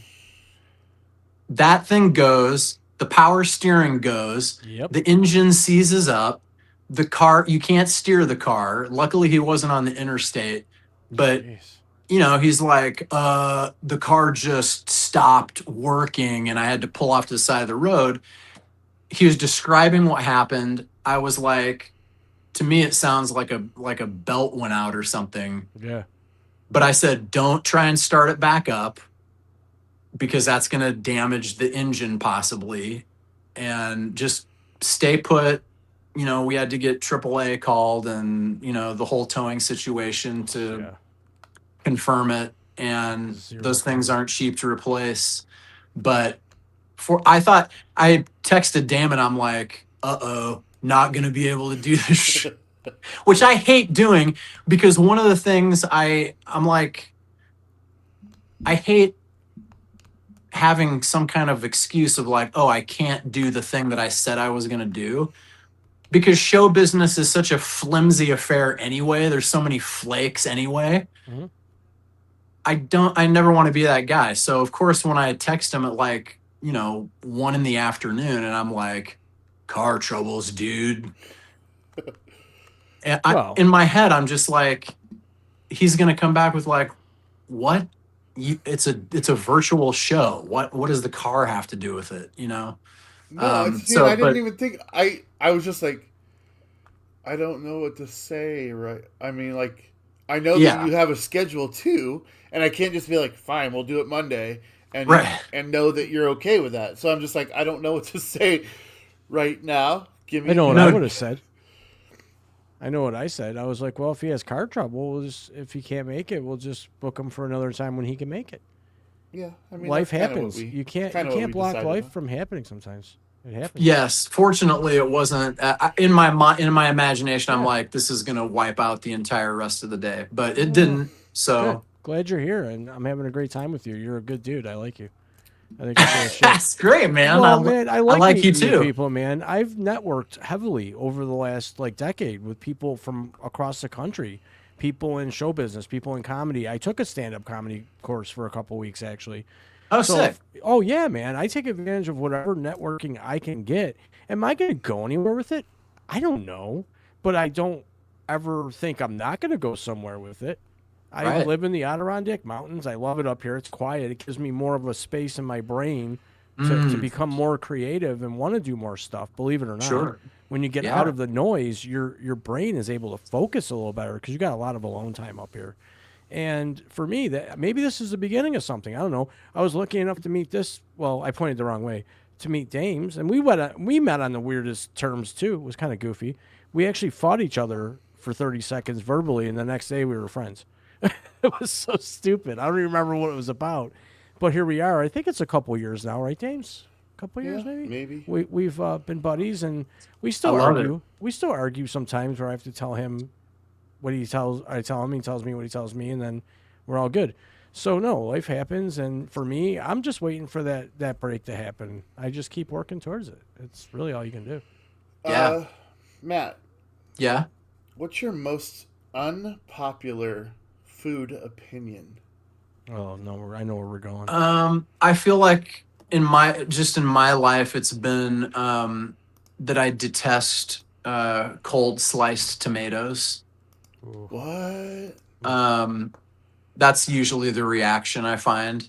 So you would not be down with the Chicago dog? Don't dig it. Take the tomatoes off of there. Okay. Take the tomatoes off of my burger. Take them off of I just can't, man. And it's so weird too, because I will, like, if it's cooked, if it's like in a chili or something, or something It's a like whole that. different flavor profile at that point. So yeah, I mean, But the cold, yeah, like just the sliced tomatoes. It's the texture. It's the rawness. That's why I don't like cream cheese or ranch dressing or seafood. didn't- It's I like didn't know Yeah, that. for me, it's one of those foods. But they're in quite a bit of stuff. So, yeah, I don't know if it's like you're a monster. Like people are like, hey, what's wrong with you? But definitely the baseline of saying, I don't like cold sliced tomatoes. Most reactions are like, oh, really? Oh, okay. Well, I've never heard it, but I'm not. I don't judge you for it. I don't like certain things. I don't like coleslaw. I don't like cabbage. Tell us in the comments what you guys don't like. Yeah. What foods don't you like? Who hates cream cheese like I do? Nobody. You're the only one. You're the I only one. think cream cheese is the worst product ever. It's Dude, just Miracle disgusting. Whip is the only food I will not eat. It's I'll the eat only Miracle thing I will Whip not on eat. cold sliced tomatoes, though. That's kind of the funny Frankie, thing about no, this you're a freak. That's wrong. you of you. weirdo. That's wrong of you. stuff. They're so good, though. I just plop it on the sliced tomatoes and poop, poop, poop. Very good. But no, not, So, okay. tomatoes aren't for Wow. everybody. That's not No weird. tomatoes. That is about deviled unpopular. eggs? That's very unpopular. I like a deviled egg. I could eat a whole dozen of those suckers. Yeah. With green That'd be olives actually on 'em. 2 dozen. Well, Pretty no, deviled it's a egg. full dozen because they're cut in That'd be half. 2 dozen. No, 1 dozen is cut in half. That's a dozen. That's 2 dozen deviled eggs. Fight me on That's- this. It's a dozen eggs, buddy. But it's 2 dozen deviled eggs. Okay, I can eat 2 dozen deviled eggs in one sitting. 24. 24. I can see both sides of the argument. Yeah, you're a great Honestly. moderator. Thanks for nothing. What's the strangest thing in your fridge right now? Come on. Aloe vera for sunburn. Probably You have that in your like paratites. No. It's I don't know, probably some probiotic that has never been opened. Well, the reason I ask is because I know it's January, where a lot of people still have their New Year's resolution, and I know the Geiler household is famous for buying produce and then leaving it in the fridge as if they Yeah. were going to eat it, and then Yep. it becomes a monstrosity. Yeah. So I thought I'd ask, but that's okay. Yeah, there's nothing weird in there. There's just a bunch of languishing produce. If you were a time traveler, Yeah. You could only go one way. Would you go Okay. forward or backwards, and why? Oh God, I can't wait to answer this. You can go first, Frankie, and give Matt time to think.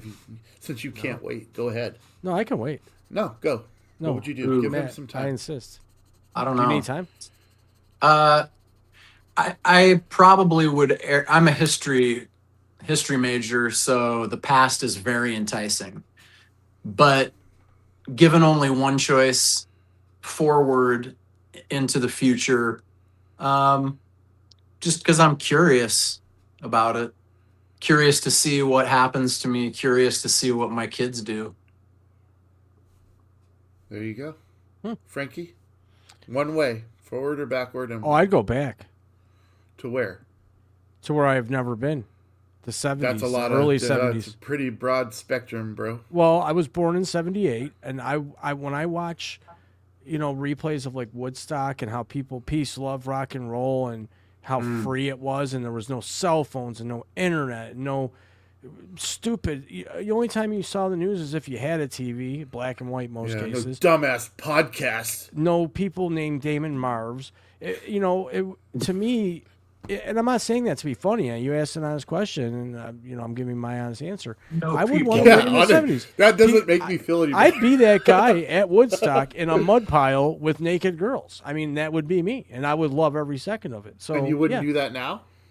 No, because I'd be all over the internet, get canceled, and have Discord groups wanting to ban me. Oh, so you'd only do that if you could get away. I got you. Yeah. I feel But you. I mean, that's a pretty fruitful answer, don't you think? So Woodstock. If you're saying I would go to Woodstock, Oh, I would I have done more accept than that. it. I I accept would've- it. That's the shit. I'm down with that. Yeah, thanks. right. High fives. Peace. Matt, you're a improv comedian. Who's your favorite comedian? Frankie J. Probably topping the list is Andy Kaufman. Andy's great. Well, it's great. Andy's probably the biggest one for me, and then close second would be just like any of my heroes that came through Second Zamuda? City. Bob Zamuda, yeah. That original, not original, but like the second wave of Second City people. That group that was not just Bill Murray and Belushi and Harold Ramis, but also the Toronto squad of Catherine O'Hara, Eugene Levy, Nice. John Candy, that mix of people. How much did that mix of people influence what you decided to do post high school? I mean, they influenced what I was about even in high school, because the whole point was like, it wasn't like so much jokes. It wasn't like, hey, I'm going to do stand up and do like a constructed setup punchline.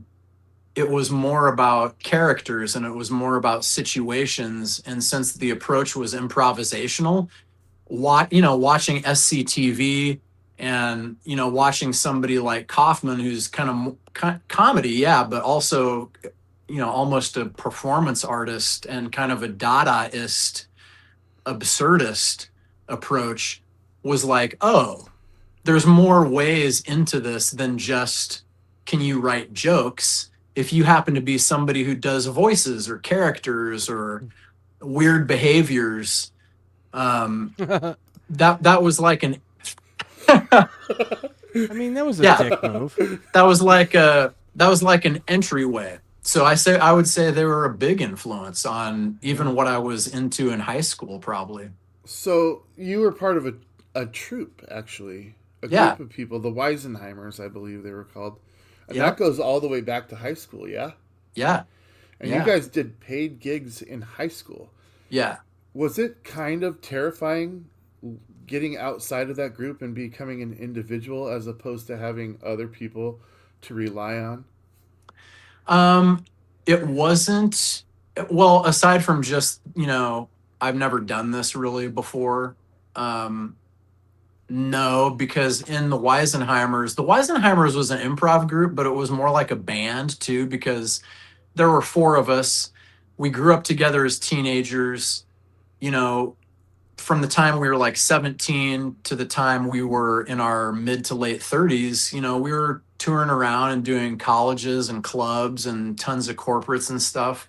And so it was really more like 4 individuals all had their breathing space in that group. And it was, so it wasn't hard in that sense because it wasn't like you didn't know who you were outside of it. Okay. It was, I think the hard part about it was like just more logistically, like, oh, instead of being a band or an improv group or a team for 45 to 60 minutes, it's just I have to figure out if I can carry 45 to 60 minutes on my own now. But it wasn't really like, who am I now? I don't think. The thing that I'll bring up kids in the hall, right? 4 guys. Yeah. You know, and there's always, who's your favorite kid in the hall?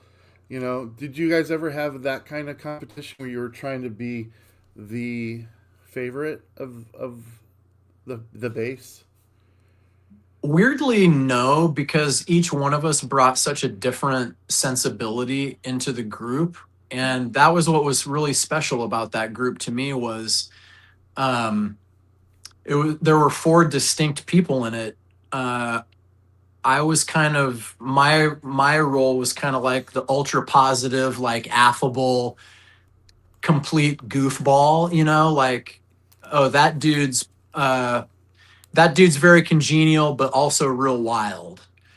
And then Monty was this curmudgeonly, beyond his years kind of skeptic, who was like real good at voices and stuff. And then Marv was a very sardonic, very satirical, biting, kind of dry, wry humor. He was more in the vein of like a David Sedaris almost, you know, that kind of a thing. And then Jen Smedley, who, not my wife, another Jen, she was kind of like she did like characters, funny characters, and like really smart. And by virtue of the fact that she was the only girl in the group, she kind of had this own space all to herself for that perspective. So there was never really like a lot of competing for audience love. I guess it was everybody had their notes to play, so to speak. Speaking of notes to play, here I have a lovely Frederick Julius album. Keith Urban, dude. He's a single now. Man. No, let's talk about music and where that came in. Okay. You said this is number 7, or Yeah. I know you're working on something, and I'll tell you, this is the one I have. The other one is in my car. Okay. Mixers and Elixirs is my favorite. Yeah. And for obvious reasons. Sure. I wasn't on it, but I have been on stage with you performing it a number of times, and I get to sing all the fun parts, in my opinion. Yeah. What got you? I mean, you obviously love serious music. Brian Wilson, the Beach Boys, we have that in common as our favorite artists of all time. Am I correct there? You Yeah. didn't ask me Which is what my another favorite cool thing. artist Go ahead, is. Frankie. I love Pink. He just I wants to mention Pink every episode. I love Pink. That's cool. So we got Great. 2 Brian Wilsons and a Pink. All right. So, I don't want to fuck Brian Wilson. To be fair, I love his music. Right. Yeah. I mean, you had to go there. Well, that's part of your thing, right? Not really. Most of it. Your emotional dishonesty part of is it. showing. It's part of it. Okay, it's part of it. I'm not saying it's the thing. All right. Yeah. When did you're like comedy, and now all of a sudden, not all of a sudden, just tell me how you reconcile that, if you will, and then what got you started, and obviously 7 albums later, and then what are you working on? Okay, there's 2 answers. The first and shorter answer is it was like a moment like we discussed right up front with the whole creativity thing. You just get to a point where it's like, I'm tired of asking all these questions. I think the first Frederick Julius thing I put out was in 2014. And I was, by that point, I was 30, 39. I think I hadn't turned 40 yet. But I had all this music that I had written and never put out into the world. The process was always governed by, yeah, but, you know, nobody's going to listen to this type of music from somebody your age. I mean, every excuse you can make to not do a thing.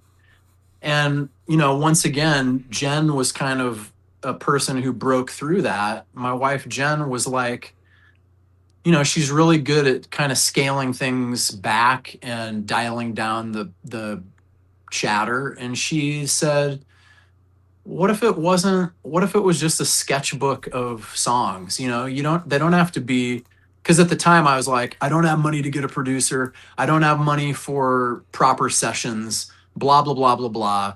I can't play this stuff myself. These are all always going to be just half-baked demos. And she was like, what's wrong with half-baked demos? That's where you are right now. What if it was just a little sketchbook of these intimate songs? She was like, besides, the cool thing about them is it's not like they don't have melodies. You still have gone to the trouble to record all these harmonies or whatever.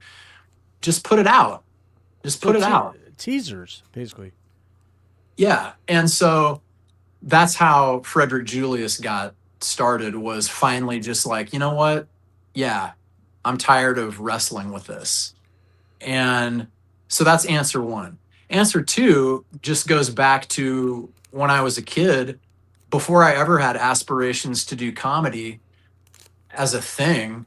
My whole thing was like, I want to make records. I want to figure out how to make records out of these songs that me and my brother come up with. And so it was a process of like trying to figure out how to do that. That was like our passion. And the weird thing was, I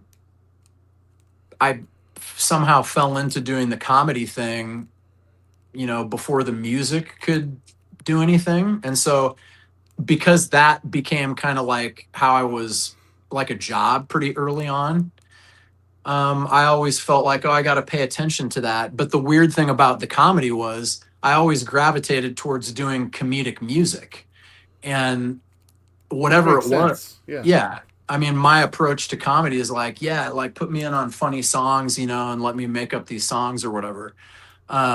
So they've always kind of been intertwined, I guess. And 2014, and my brother and I were always doing projects together. Shout out to Mike. Yeah, shout out to Mike, baby.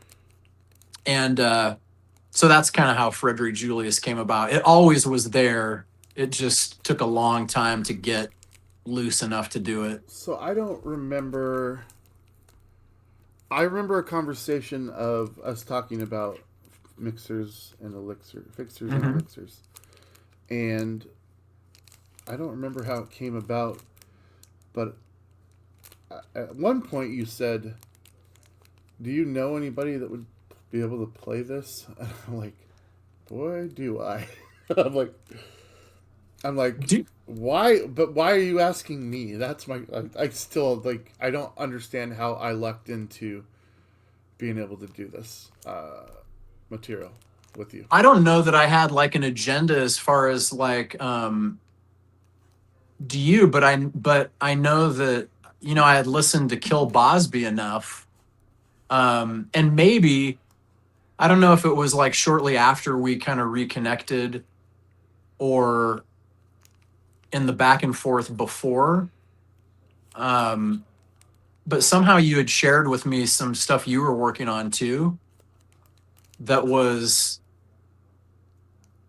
I mean, the Kill Bosby stuff would have been enough. Maybe there was a Nomad project or something that you had released too. I was listening. The river. But I think it may have just naturally emerged from the fact that I was like, well, this guy writes stuff with harmonies and really good melodies and hooks. So maybe it came from that of like, do you know anybody? The assumption was, he's probably not going to take the time to get involved himself, but he might like know some people That's who so would be funny. That's who so would be funny good for because this. as he's asking me, I'm thinking, how do I sneak my foot in this door? Well, Knowing Well, that when you said I'd be down for it, I was like, oh wow, great, that's awesome. Because the stuff I'd listened to that you guys had made, and that you had written, I'm like, oh yeah, he can sing harmony parts and handle the, playing and singing and all that stuff. So yeah. Anyway, guys, this is Lonely Boy. I want an yeah, autograph copy. This one is a much more, I don't want to say grounded, but it's a very emotional, yeah, and I can tell it's more closely tied to the heart. And that's not to say that your other projects don't have heart, but this one really does cut a little bit deeper yeah, into Matt Geiler. But there's this, Fixers and Elixirs, and then there's apparently 5 before this. I think most of the stuff that you would want people to hear is going to be on Apple Music, iTunes, Yeah. and all that stuff. Sweet. It's Frederick Julius. yeah. I'm not even going to have him explain the name because it doesn't matter. Just Frederick Julius. Please check this out. Matt, I got one more thing that I would like to ask you about before we let you off the hook. Are you down? I'm down. And this is for Frankie. Okay. He's got to hear this story. Oh my god. He's got to hear this. He's got to hear your Michael Jordan maybe it's for me. Maybe it's for Okay. me. But I like Frankie, telling this it, is so it's great. a good story. All right, so to set it up, Yeah. Haynes signed Right. Michael Jordan as their spokesman for their underwear brand, for their men's underwear brand.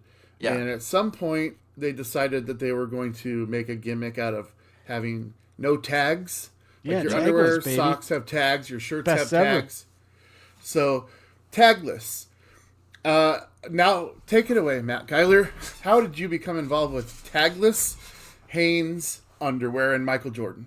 I became involved because my agent in LA at the time got a commercial audition and sent me in on it, and it was for Haynes Tagless, and so the task of the audition was to improvise your idea of what a talking tag would sound like on a t-shirt, especially if the tag was aware that it was being phased out or going to be ripped off the t-shirt or was not needed anymore or was obsolete.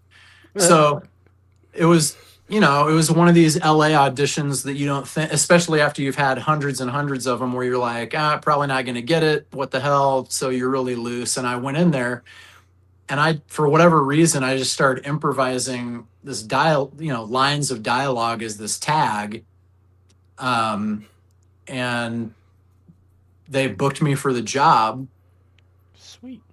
And at the time, we didn't know it was a Michael Jordan thing, though. They did not lead with that. They just were doing the character. Yeah. So once they hired you, they were like, okay, this is Michael Jordan. You're going to be working with him. And because of that, the production of this campaign had a level of secrecy and security and all kinds of ancillary stuff around it that I have never witnessed before or since on a commercial shoot. Okay. Wow. So I get hired to do it, and it's a voiceover thing. So I'm not assuming that I'm going to be on the set. I'm assuming my work's going to be alone in the studio. But for some reason, they were like, no, we want you on set to kind of improvise in real time and like do the voice and do the lines because we think it'll be more organic that way. So I get to show up I think we shot 3 or 4 of these things. So I get to show up to all these. And they sit us down in the beginning in this theater in Santa Monica on the first day. And they're like, they have this guy who's associated with Jordan come out, and he's really stern. And he's like, for those of you who don't know, there are rules that have to be followed when Mr. Jordan is on set. I'm going to read them to you now so that we don't have any, trouble later on. Theater of 70 people, cast, crew, all these people is like dead silent. He's like, and they're literally a list, and they include things like, you may not make eye contact with Mr. Jordan once he is on set. What? You may not be within 10 feet of Mr. Jordan for any reason at any time unless he or one of his representatives invites you. I mean, it was a litany of this kind of stuff. Like, Jeez. basically, head down, don't acknowledge, like, just, and whatever. So that protocol is in place. The first day, I think we were shooting in an office building, and the spot was, I'm singing a bunch of annoying 80s songs as this tag. And because of how they have this set up, every camera setup that they have, whether it's a close up on him or whether he's coming into frame, I'm standing by the camera in this dumb voice that I'm doing for hours on end. That's awesome. Singing like Material Girl or whatever. They're trying to suss through what potential tunes they might have this tag sing, which they didn't end up using anyway. But for literally like 4 hours, I'm like, doing this. The next day, we're shooting in a backyard in Hollywood of this house. Same kind of deal. Jordan comes up to me before we start shooting. He walks right over to me when he comes into the backyard. Did you put your head down? I did. I was like kind of like I was like this. He comes over to me. He's like, hey, man, you going to be singing anymore today? You going to be doing that singing thing? And I was like, no, actually, it's a whole different thing today. So no singing. And he was like, good, man, because I couldn't get that damn song out of my head when I went to bed last night. Sweet. I was Sign like, here. I apologize, Michael Jordan. I said that to him. I was like, I'm sorry, Michael Jordan. I did not mean to disrupt your sleep. He's like, no, man, it's all good. It's okay. But that was pretty annoying. I was like, totally get it. In the backyard, it was even weirder because he had his manager there with him. And like, if you needed to, even if you were crew, like if you needed to like drop a body mic on Michael Jordan so that you could get audio, you had to ask his manager if it was okay to put the microphone on him. Then she'd literally walk in this tiny yard, like 5 feet over to him and like whisper on him, Michael, they want to put a mic on you. Is it okay if they come over? And like, we can hear you. Like everybody can hear. Like we're all crammed into this tiny yard in Southern California. So it was this weird shoot like that. And at the end of that day, I don't know, he was amused or something by, oh, that's the other thing. He had security that was always moving, and like the president, like Michael is on the move or whatever, So it was phase Service. moving. Yeah, it was totally ridiculous. But then he also had a truck on set filled with Jordans, boxes of shoes in this semi truck that was pulled up in the neighborhood. And if he kind of dug you or like whatever, he as you left, and as I was leaving, he's like, hey, man, don't forget to pick yourself up a pair of shoes out of the truck. I would have taken 10. Well, you couldn't because there was a guy whose sole job was to be at a table in the truck. And then you went into the truck and he was like, what size? And I was like, 14. And he was like, oh, okay. So I ended up, it was slim pickings, but then I got, I got a pair of Jordans at the end of the day, and got to shoot for a couple days with the dude. It was a very surreal experience. I still want a pair of the Jordan 6s from 1991, I think. Yeah, that would have been good. Mine were less exciting than that. I You still know the have ones them. I'm talking about, right? Yes. Everyone knows the I do Jordan not. 6s. I do not. Oh, they were I sick. have no idea. They were the best ones. I love that story so much. That's a good one. But what a jerk! You can't even say, "Can I put a mic on you?" You got to go through the channels. Like, what are you, the Pope? I get the psychology behind it, but I also don't get why everybody just can't be chill with like we're in a yard of this house. Yeah. I know exactly what one, they were filming, the grill one, right? Yeah, it was the grill. Where they And they throw your had character on the grill. Yeah, and they had 3 security people. They had one in the front of the house, and they had 2 people like on the fences, like up on these step ladders, like scoping to make sure what? Like No danger. Jeez. I don't know. I mean, No, it's still stupid. I think sometimes they make their own problems by adding all that extra right. nonsense. Too many hands in the pot ruin the sauce. Yeah. My opinion. I just hope Pink doesn't have that kind of security around her. If I ever see her in person. Well, she'll need that kind of security if you ever get near. No, because snap, Frankles. She'll love me. I would. Oh, never mind. Just I don't want to talk. Oh, about you it know anymore. what? I'm gonna put this up here. This is in response to your most unpopular food opinion. Oh God.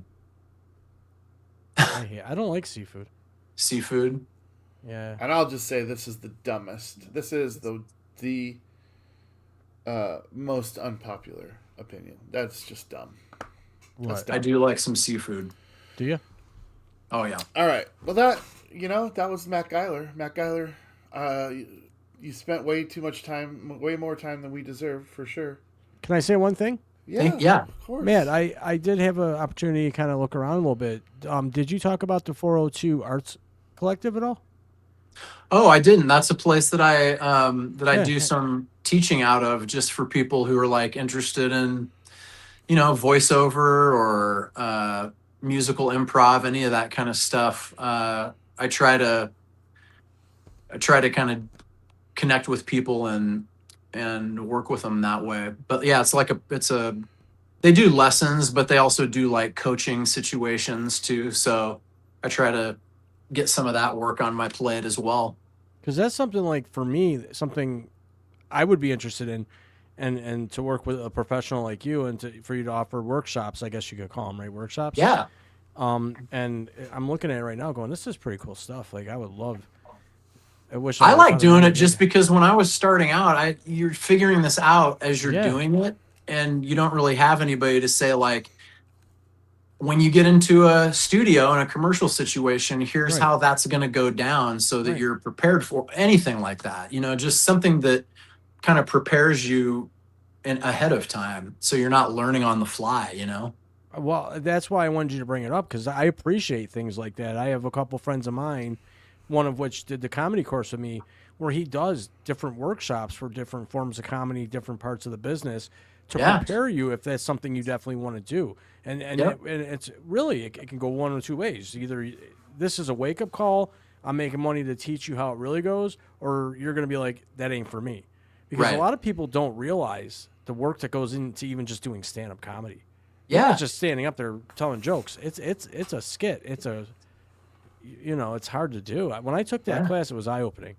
Yeah. I still have my stand-up comedy Bible, so that's why I wanted. Oh, to by mention- Judy Carter? Is that who you did it with? No, I did it with. You might actually know him. He Stephen Kimbrough. Oh, okay. Goes by I Ralph. don't know him personally, but I know that name though. Yeah, he's been in the comedy clubs from Beverly Hills, Los Angeles, all the way out to New York City, Comedy Chateau. Nice. And he works with Paul Vato. Paul Vato, ring a bell. He was on Mad Yeah. TV and all that. Yep. So yeah, I got a lot of my comedy networking through those guys in particular. But I Sick. like workshops. I love learning. I love that you do this, because there are young people of my age, people that just really want to do something but have no direction. And that gives them the opportunity to get that direction. So that's pretty cool. Thanks for telling us about it. Yeah, man. For sure. Geiler, what you have, you're still currently doing Mixtape. When's the? Yep. So a lot of the people that are viewing this will be in Omaha and surrounding areas. So where and when is the next Mixtape? And then what else? Anything that you want to talk about? What you're doing right now before you head out? That people Next Mixtape. Mixtape is every last Saturday of the month. So whatever. I think it is on the 31st this month is the last Saturday of January. 7:00. It's the back line downtown Omaha, which is kind of a nice little intimate improv comedy venue. Seats about 85 people. We usually get a really good crowd down there, and it's just a free-for-all musical improv set. And so that's coming up on the 31st of January. And other than that, man, I just finished an animated short that's like I don't know for certain, but I think it's probably going to be screening at the Omaha Film Festival. So look for that. It's a short called Bunny and Bear. It's about a neurotic bear who moves in with a world weary bunny, and then they navigate cohabitation problems together. Sounds like me and my second wife. Yeah, relationship stuff with the layer of animals. Yeah, well, we were animals, so it helps. But yeah, other than that, just working on some new Frederick Julius music and doing gigs and For you. doing the thing. Yeah. For you, man. Have you gotten together with the guys recently? I have not. I think it's been a while. It's been a while since we had because I think the last like live gig was maybe might have been like a year ago for something at the Reverb, but it was opening for somebody. It was opening for Taylor Stein's band. Oh, I thought you were going to say Swift. Oh, because you may not know this, but Frankie has Dislike. a unwarranted dislike Yeah. for Taylor Swift. Wow. You know what, man? I've learned in the last decade or so, and this is being serious, that I went so many years without going with my gut feeling and intuition on things and on people, and my gut just doesn't care for what she represents, and I don't know why. I can't pinpoint it. I don't think she's a bad human being. I just dislike her, just her overall persona, her appearance, the way she acts and behaves, and my gut tells me that she's not my kind of people. Pink, on the other hand, is my kind of people. Totally valid. I don't hate her. I'm just not my cup of tea. I'm No, not a it's Swiftie. an unwarranted dislike. It's is not what it is. unwarranted. I'm allowed to not like her. She literally stands for like the exact same things that Pink does. But I Pink digress. does it in a You're- better way. I want the remainder of this show after I leave for you guys to escalate it into like a digital brawl. So you have seen the show. Here's the thing. You know why Dames does this show with me? Because he knows that I'm 11 hours away from him. Right. He a right, keyboard warrior over here. right. So it can't come to fisticuffs. Right. Well, I could if he had the gonads to take a drive, but I don't have any gonads. Well, and that brings it to the closing of this slow circle of comedy when you welcomed me onto the show as somebody who loved to tickle your balls, yeah. which is kind of absurdist that you don't, in fact, have any. That's kind of That's right. that's They very were tickled off. yeah. Smacked up. Dude, I can't tell you how much I appreciate your time. Sorry about the car troubles today. I'm glad you were able dude. to work it out because I didn't want to be mad at you. I'm glad too. Man, don't worry. I told him to shut his mouth and let life happen. He did. He calmed me down a little bit. As I was like, Just "What are we chill gonna out, do? buddy." There's no show. What are we gonna do? like- We've made all these promises that 52 people care about. There are 52 Right. people watching right now. Hey, Man. Uh, I'm just good. chill, lay back, let it happen. Man. No, let it come to you. I want to say that we'll have you back at some point. sure. If you didn't hate I'd this, love it. because then we'd have all that stuff out of the way, And Yeah. if you I'm just still talking about the Dancing Pumpkin Man. Well, yeah, I mean, obviously. I will. Maybe around October 31st. There you go. Maybe. We'll have Maybe There a we'll you live. go. Maybe We we'll did just have a comment. Jack, Ask. the Dancing Pumpkin Man, on the show. Just kidding. Maybe I do it in costume. That'd to be spread sweet. some mirth. We did have a comment. Someone asking if you were going to do it live. So maybe next time you're on. There it was. Yep, there it was. And that's Dame's buddy and my friend. There you go. Matt, thank you so much. I will let you for go. sure. We're going to talk about this next segment. We're going to talk about history. So, All right. Thank you guys for having me. It's been a pleasure. much love, my friend. You too. Thanks for being here, man. Nice meeting you, brother. You too, What Frankie. a guy. Matt Geiler, everybody. Again, Mixtape in Omaha, Nebraska at the Backline Theater last Saturday of every month. Frederick Julius, check him out online. You can also probably buy these on Sick Picnic Media, maybe. There's a store, maybe.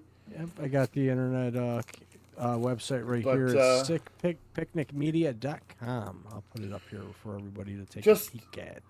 Seriously, one of the nicest people that you will ever hope to know. There it is. And Frankie, I think you probably could pick that up just based on the short conversation that we had with him. Oh, for sure. I want to get my own. I want to go jam out. Would be the second Dancing Pumpkin Man with them. I mean, yeah, it's You know, just 2.0. Some of the people that I've met. I mean, he's just one of the people that I've met that I can call him my bestie. He's a great dude. Great guy, and I had a great time having him here, and he's welcome back anytime. He's a class act. He's got that creative mind. You can feel the creation coming off him, and he's got his hands into so many different magical pots right now, and I can't wait to see what he has coming out next. So Yeah, and again, damn good just to- guest. Just to close out the Matt Geiler segment, most of the things that we talked about, I'll try and find a couple of those Haynes commercials on YouTube. I'll put links for everything I can find in the YouTube description for the show on the YouTube channel. And Frankie, you can copy it from mine and move it over to yours so that it'll be there for yours as well. Okay, that's Does that sound cool? sure. So, all right, cool. Wow. I feel like I need a shower. Seventh hour stretch over here. All right. On this day, I got some good ones today, Frankie. Some Hope things so. that are thought-provoking. I only pulled things that I thought were worth talking about. Have you ever been to a circus? Of course. It's like part of childhood, right? Yeah. Philip Astley stages the world's first modern circus in London. Do you know what London? year? Guess what year? 1922. 1768. It's a long goddamn time ago. I know. The first modern circus in London by Philip Astley. Did they abuse elephants then too? Probably. I met. I could go into what happened in the circus, but let's just leave it at that. Yeah. No one needs any more information than that. No. All right. We're here in the United States. In 1788, Connecticut became the fifth state to ratify the U.S. Constitution. You know what ratify means? Yeah. Fix. It means...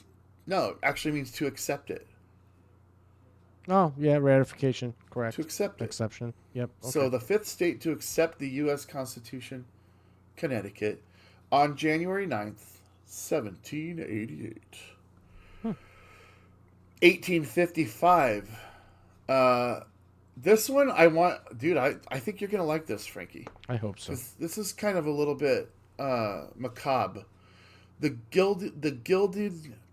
guiding star vanishes. Have you ever heard of a schooner called the Guiding Star? No.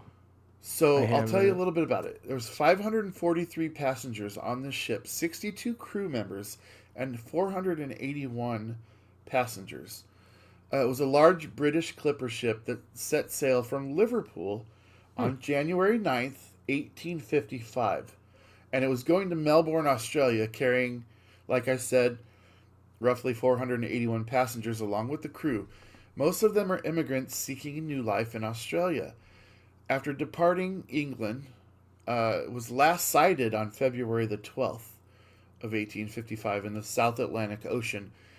It vanished without a trace. Ooh. There was Bermuda no Triangle confirmed style. wreckage ever found, no survivors.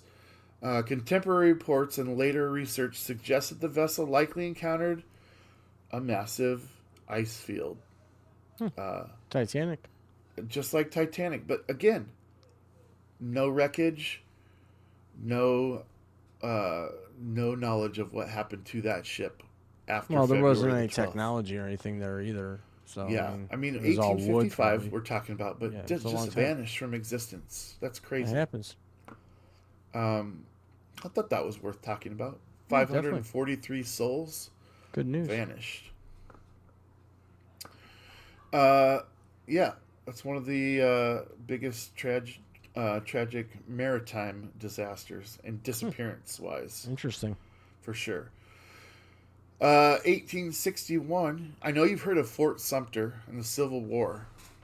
Yes. 1861, January 9th, the Battle of Fort Sumter.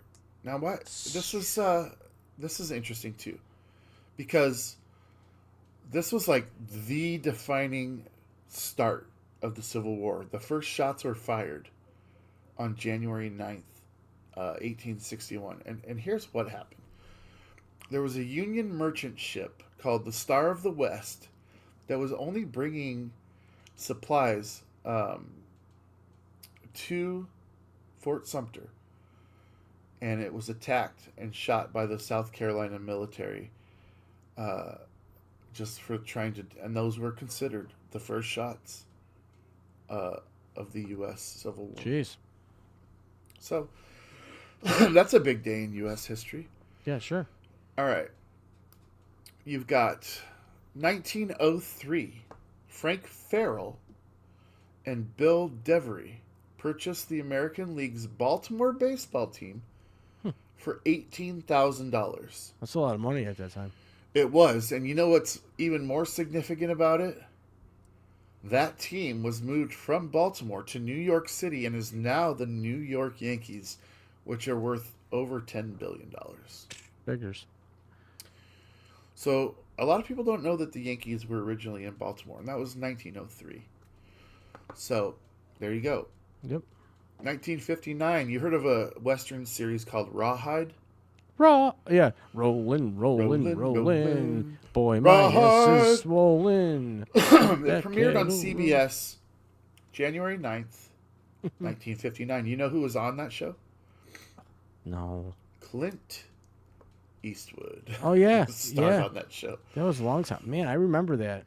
Yeah. Watching reruns of that. So that's nuts because think about it. It was almost 1960. He's still alive. Yeah. And we're like basically 35 years away from that being 100 years ago. Yeah, he's still kicking, too. He's that up guy. there, and he's amazing. I mean, he's an amazing talent.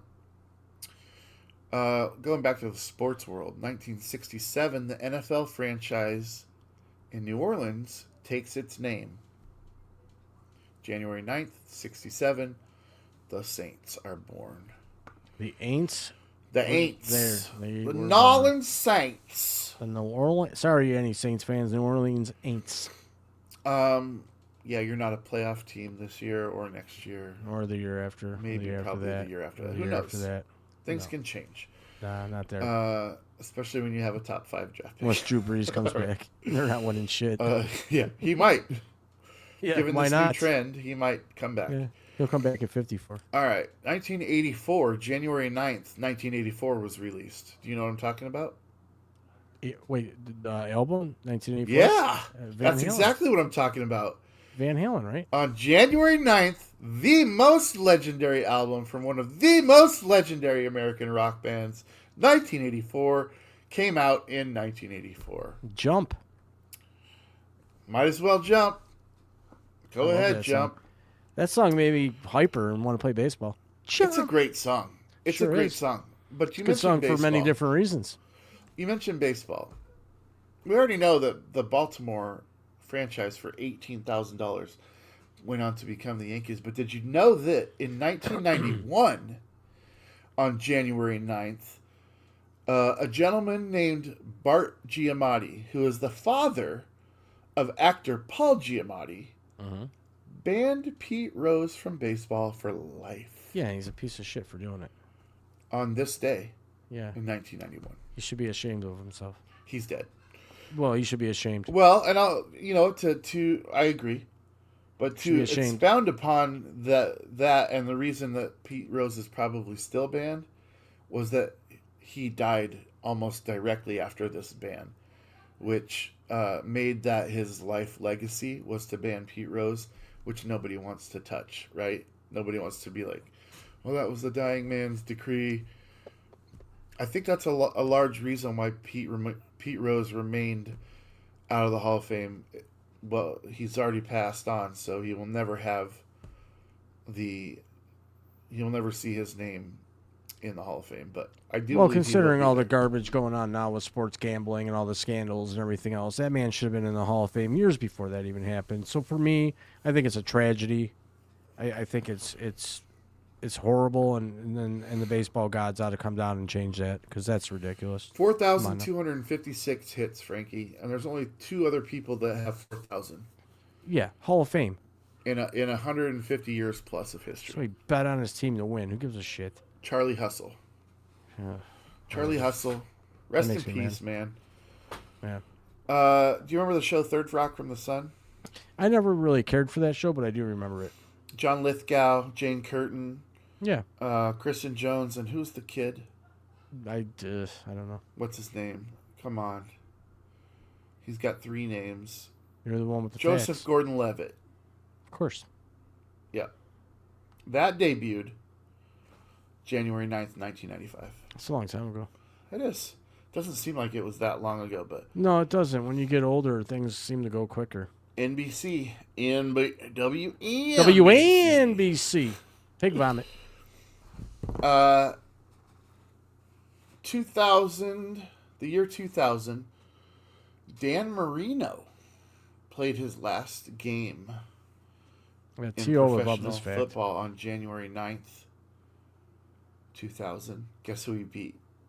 The Bills. Well, the Seahawks. Oh, well. 20 to Better, 17. better He you won. than me. He beat Too Seattle. bad T.O. wasn't here for that. He's a huge Dan Marino fan. Yeah. Maybe he is. I don't know. He was here earlier. He had to go to work.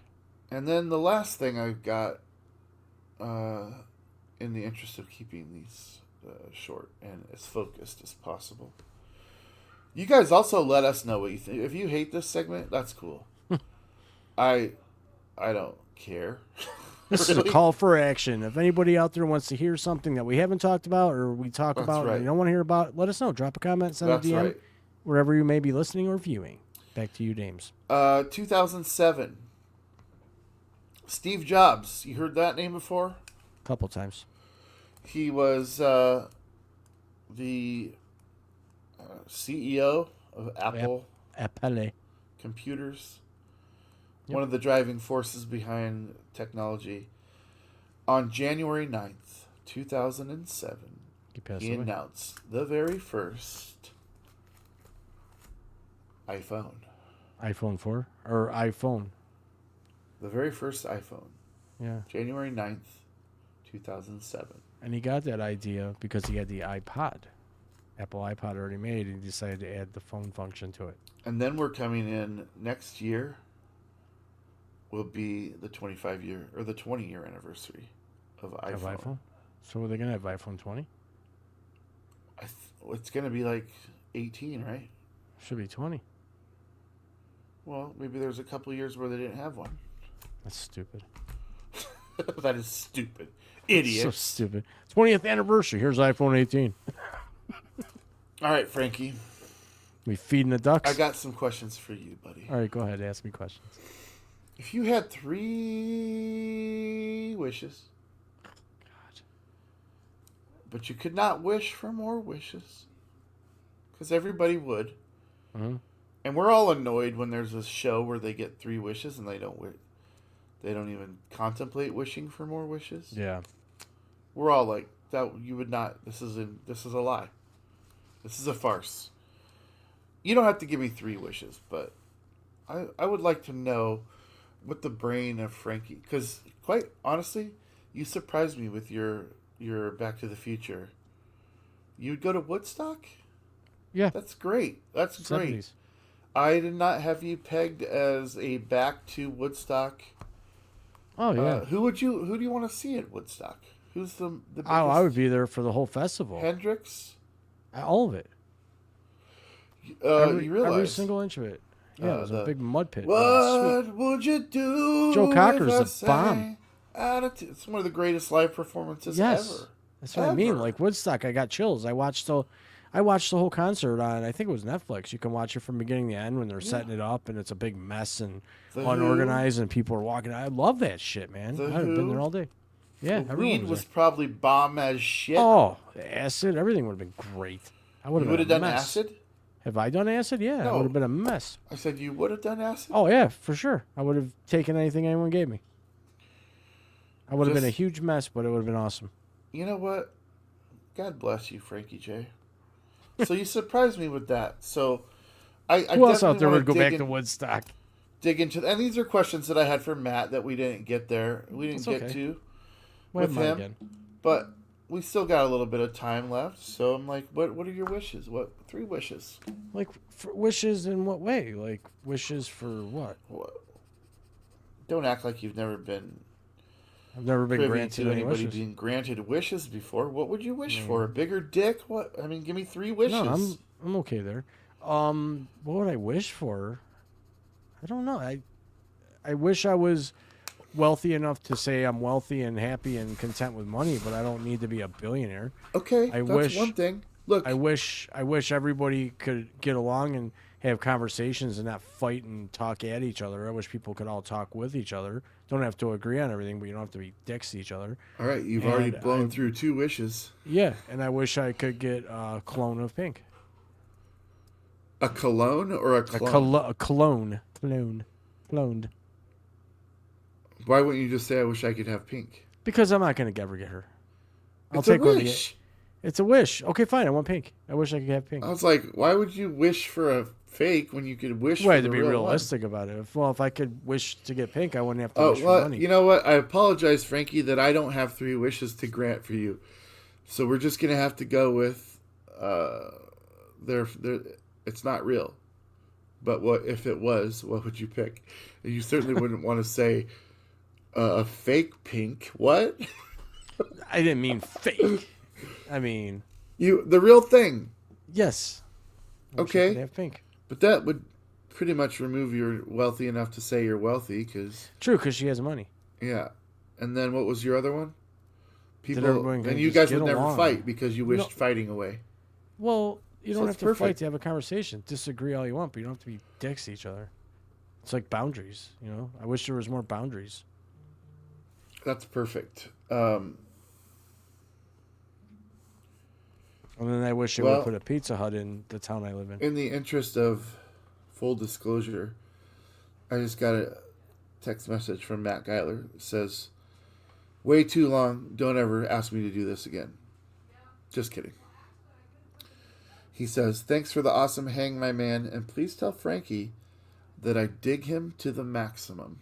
Sweet, see? I'm not making it up. I believe you. It's the Adidas right shirt, there. dude. I wear my It's right there. Adidas shirt today. He digs you to See? the maximum. I grow on people like a fungus. I will respond to him when we're not live anymore, but he is like- he is a lovely, thoughtful human being. Sweet. All right, Frankie, I only have a couple more things. This is a good question for you, I think. Okay. Ask I don't away. want to bring up things that have hurt you in the past, Oh, and this go on. might touch on some of that, but I think it'll provoke a good answer. But I want you to know that you weren't the person I was thinking of when I devised this question. Okay. Fair enough? Sure. Shoot. Who, in a biopic of your life, would you cast to play your parents? Meaning, if you think back at your life, not in fiction, but as it really went, What actors would you choose to cast in those roles? For my mom, Susan Sarandon. Oh, I like that. Does she resemble Susan Sarandon in any way? When she was younger, in her younger days, yeah, my mom was very pretty. Okay. And I know that she was your best friend. Yeah. For my father, who plays a good? I'm trying to think. Ray Liotta as a badass piece of shit, a monster. Dude. See, and here's the thing, Frankie. I thought you were going to be like, well, that's a tough question. I need to... But you didn't pull any of that garbage. No. You got right to it. These are great answers, by the way. I don't know your parents, but... Well, my mom was awesome, and my dad is still currently a piece of shit. So... But, you know, and Ray Liotta is awesome, to be fair to Ray Liotta. But he plays a great piece of shit. He could play a great piece of shit. You're He's right. talented, yes. You're right. Very good. That's why I picked him, because he can look scary, too. I do want to know, because I know Matt's mom, and I know Matt is not in good terms with his father, but I would love to have that answer from him, by the way. Maybe he'd probably be a little more soft about it than me. I was like, next time he's on the show. Yeah. No, he will very well let you know where he stands on that. Good show today. I got one more for you. Okay, ask away. We'll fuck off for the day. Fine. Do you follow or subscribe to any conspiracy theories? No. None? Do I subscribe to? No, I would never pay to subscribe to a conspiracy. I mean, do you believe in or follow? No, subscribe? Not really. No. There's sometimes I think things are fishy. Things might be fishy, but I need full proof. And conspiracies never really provide the full proof. You never get the real story. So that's my answer to that. Common conspiracy theories. Let's see where you're really at. Because I think that you lied just now. I did not lie. I don't think you lied on purpose, but I think that there's probably some things. Would you buy some gadget? Do you think JFK was shot by Lee Harvey Oswald? I don't know. I wasn't there. Do you believe that there may be an alternate explanation for it? Considering I'm not a forensics expert or somebody that can recreate that exact moment in time and everything behind it, I really have no right to provide my opinion. I think that he was assassinated and it was tragic. And I think that's probably why you never see a convertible presidential car anymore. I agree with that assessment, but I don't believe that we'll ever know what truly happened. But I don't believe we do know what happened. He was assassinated. Yeah, but I don't. You didn't let me finish. Okay. I don't believe it went down the way that we're told that it went down. Okay. I mean, there could be some cover-ups and some bullshit going on, but I wouldn't be able to sit here and give you any expertise. All right. What about the moon landing? That one, you're gonna have to get back to me on that because because bastard. I believe that we went to the moon, but then there's times where I'm like, physics in my brain takes over when I see certain things when they're pointed out in these like little reels and videos and stuff. But then again, I'm like, well, AI can make your mind go squirrely too. Hence why I took a social media, internet, phone day off because it was like starting to fry my brain. I mean, was the race to the moon at the time, right, between Russia and the U.S. So did we maybe fake it to say we got there to keep up with the Joneses? We very well could have, and I'm not just saying that didn't happen, but I also think that we could have gotten to the moon. I don't know, but then that there's a deeper conspiracy theory within that conspiracy theory that Stanley Kubrick actually filmed the footage of the moon landing. Yeah, I heard something about that. But what a lot of people don't understand is that there was 3 astronauts and only 2 of them got on the moon. There was one that was still orbiting in the main ship that was doing the camera work and all that stuff. So, I think for something that big, yeah, there's a lot of people that would need to be involved. And but we'll never know. There's no way that secret gets kept for that long. So I believe we landed on the moon. It'll come out soon. I mean, if it's a true conspiracy, eventually it will come out. Well, I laughed at you because you're like, I need to get back to you on that. I'm like, it was 1969. There's nothing you're going to find in the next 2 days that you couldn't have found. No, I just got to talk to T.O. 9/11, was that an What about it? inside job? Oh, God, that's... No, I hope not. Right, but this is why I bring it up, because it's a very... I think it was definitely planes that hit the building. I don't believe for a second there was explosives in the building like people are starting to say. I think that those planes were big and heavy enough to ruin the integrity of those buildings as strong as they may have been. I'd hate to say, yeah, I think it was an inside job. I hope it wasn't. But if you want my opinion, no, I think it was definitely terrorism, and they found a way to destroy us for that moment in time. So, no, I don't really think that was too much of an inside job. I think there's a lot of moving parts to this one. Does my brain move a little in the direction of inside job when people talk about how the building just collapses in on itself as it would if there was explosives involved? My brain does go that way a little bit. But you lose me when they start saying that there were no planes. And I'm like, motherfucker, I saw There them. was freaking planes that flew into the buildings There were people standing on the ground with phones. and cameras That watching the caught- plane hit the building. Planes absolutely hit this building. Now, are they the reason that it ultimately faltered the way it did? That I can get behind questioning that all day long. See, to me, there's all different theories on how that happened. Of course, you got people, oh, well, because I used Constructs as a kid and I flew there's always going to be somebody that's going to try to debunk something. And I remember that morning like it was yesterday. I was home, I was off work, and my girlfriend called me and said, the Trade Center was just hit by a plane, and I turned the news on just as the second plane was hitting. I thought it was a replay of the first plane hitting.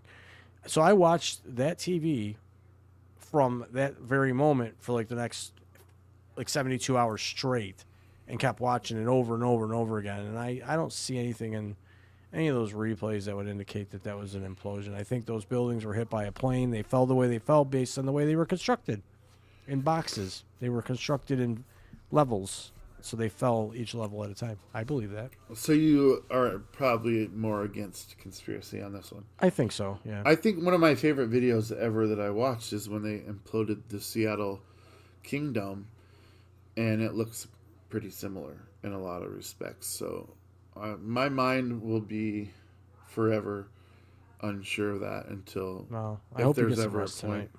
But I don't carry it as a... It's a tragic time in life. Let's put it that way. For sure. I mean, that day is forever embedded in my mind, and to people that had to live through that and be down there at Ground Zero. I mean, guys, how horrifying, how crappy. If it was an inside job, what a shame that our own country would do that to its own country. So, anyways, well, yeah, that's all I got to say about Wyatt. So, Area 51 and aliens, the remote U.S. Air Force base in Nevada, is widely believed to be to house a crashed alien spacecraft, and you actually see them portray this on the movie. What is it? Area. Oh, are you talking the Will Smith movie? Yeah. It's July 4th. Independence Day. Yeah. Yeah. I don't know what to think of this, dude. I think that's all bullshit. It's just a secret part of Area 51. It's just that highly guarded area that nobody's going to get into. You don't think they're working on advanced or suppressed technologies there? I mean, they can be working on stuff, but I don't believe in aliens. Oh, see, now we have to... Now I have to move the goalposts a little bit. Do you mind? Phew. Do you mind? Think about the expanse of outer space, Frankie. What about it? Think about it.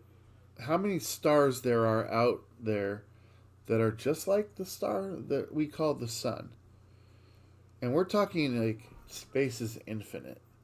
In all of that, you don't think there's one other star that has a solar system with planets that could potentially have life on them, and that this would be the only one in all of that space? I don't know. I think we're the only ones. In all of existence? Yes. Really? Yep.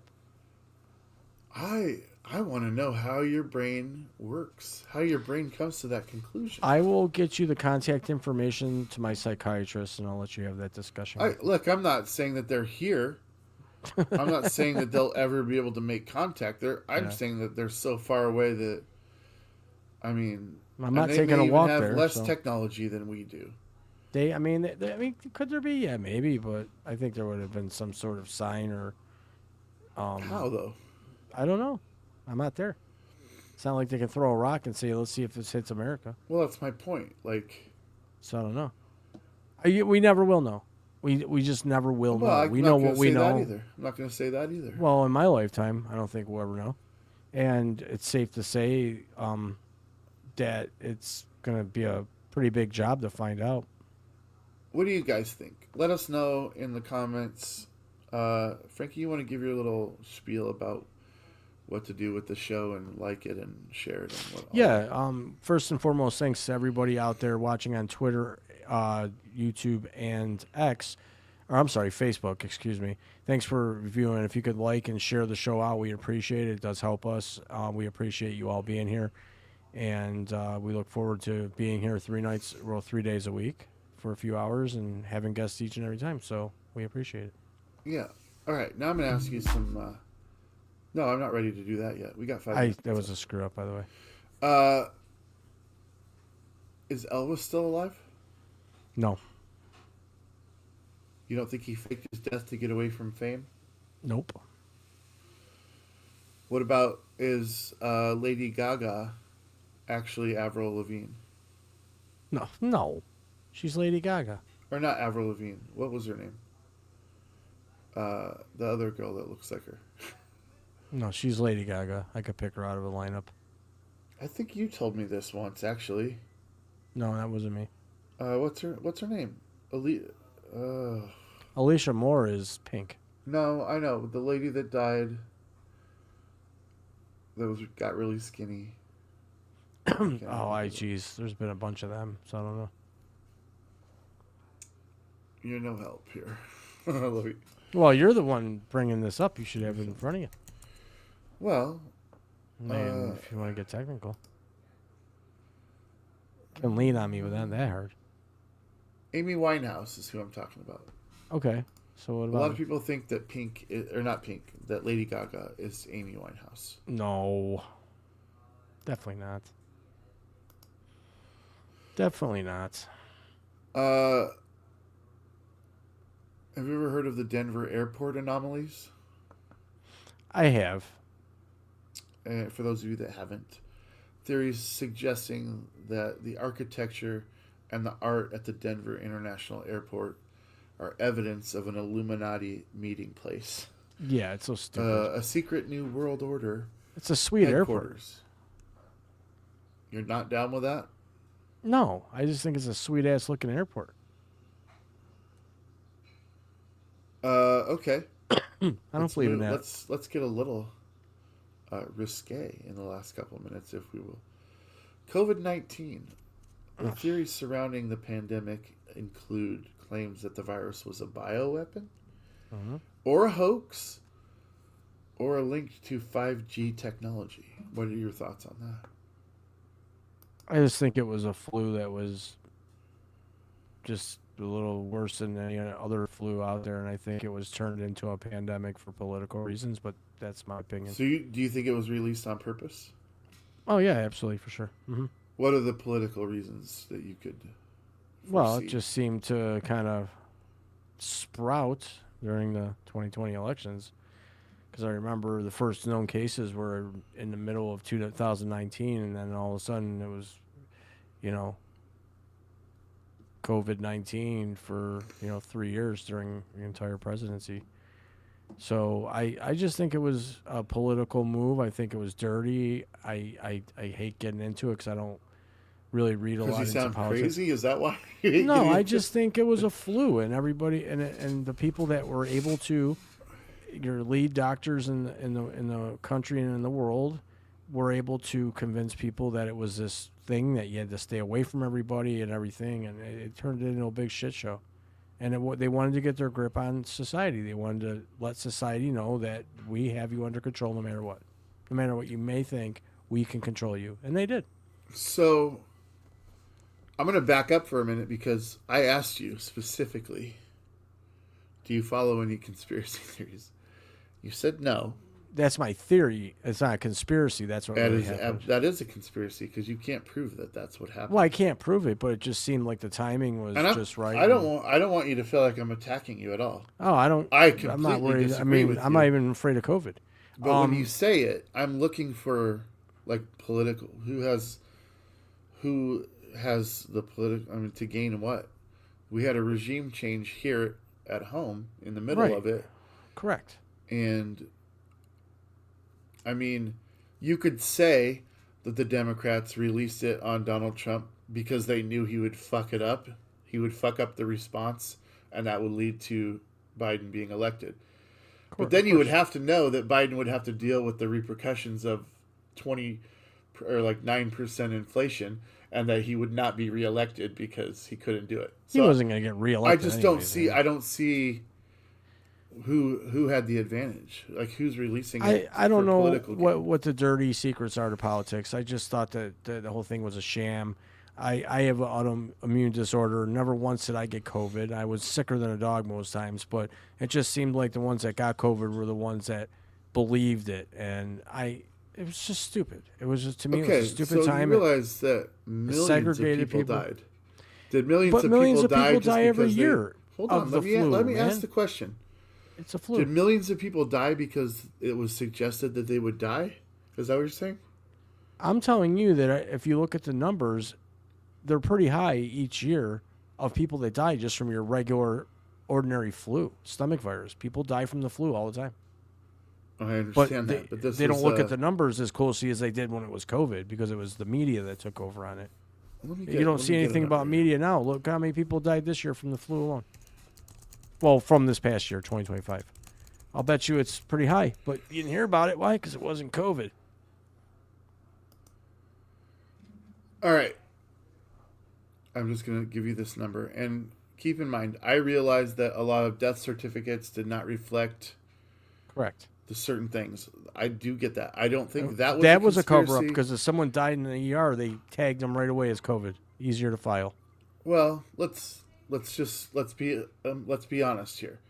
If they had a heart attack while they had COVID, they were probably, listed as death from COVID. Correct, right? And that's where it gets. But that's not necessarily the way it is. I will cop to. But you had 7 million people die.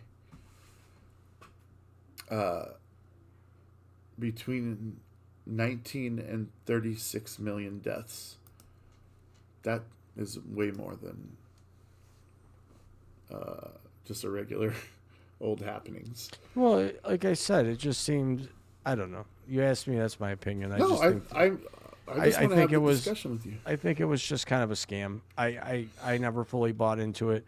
It was funny how they had to do mail-in ballots when you could go 6 feet in a restaurant. You could stand 6 feet away from each other at the post office, the store, but you couldn't stand 6 feet away from each other at a polling booth or a polling station. I will say this. That was bullshit. Guys, I am liberal as nonsense. Fuck. I really am. But I was never a fan of telling people that they can't go anywhere. Like that to me is that was what the was shit that I fight it. against. That's the shit that I fight against. Yeah, I still went places. I didn't care. I went out. I didn't wear a mask. There was a concert. I went to see Eddie Vedder with my friend Bob in Chicago.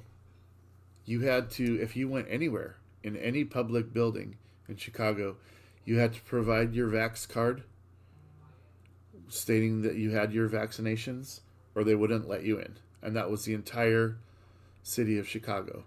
Yeah. And you had to wear masks pretty much at all until you were at your table. And like you just weren't going somewhere if you didn't abide by those rules. And I'm not a fan of that, but if you live in this country and you say private businesses have the right to let whoever, you have to, like, if that's what they want to do. I'm sure there were places in Chicago that are like, fuck that. We're not going to obey this city ordinance, and they would let people in. And usually there's a political affiliation that went along with, which side. I just was thought the doing whole what. thing was just timing was impact. I mean, the timing was just too on point. And I would love to get. I'm sure we'll talk about it again at some point. Yeah. I'll give you Another time show. to accumulate your theories and thoughts. I But right don't now have we're time. into 3 hours. Yeah. About time We to could wrap it probably up. do another 3 hours. But Guy, I love you. What a great show. Matt Geiler was a great guest. For sure. We're back Monday with Ben Shrewsbury. Ben Shrewsbury. And I hate that. you hate I'm what? just kidding.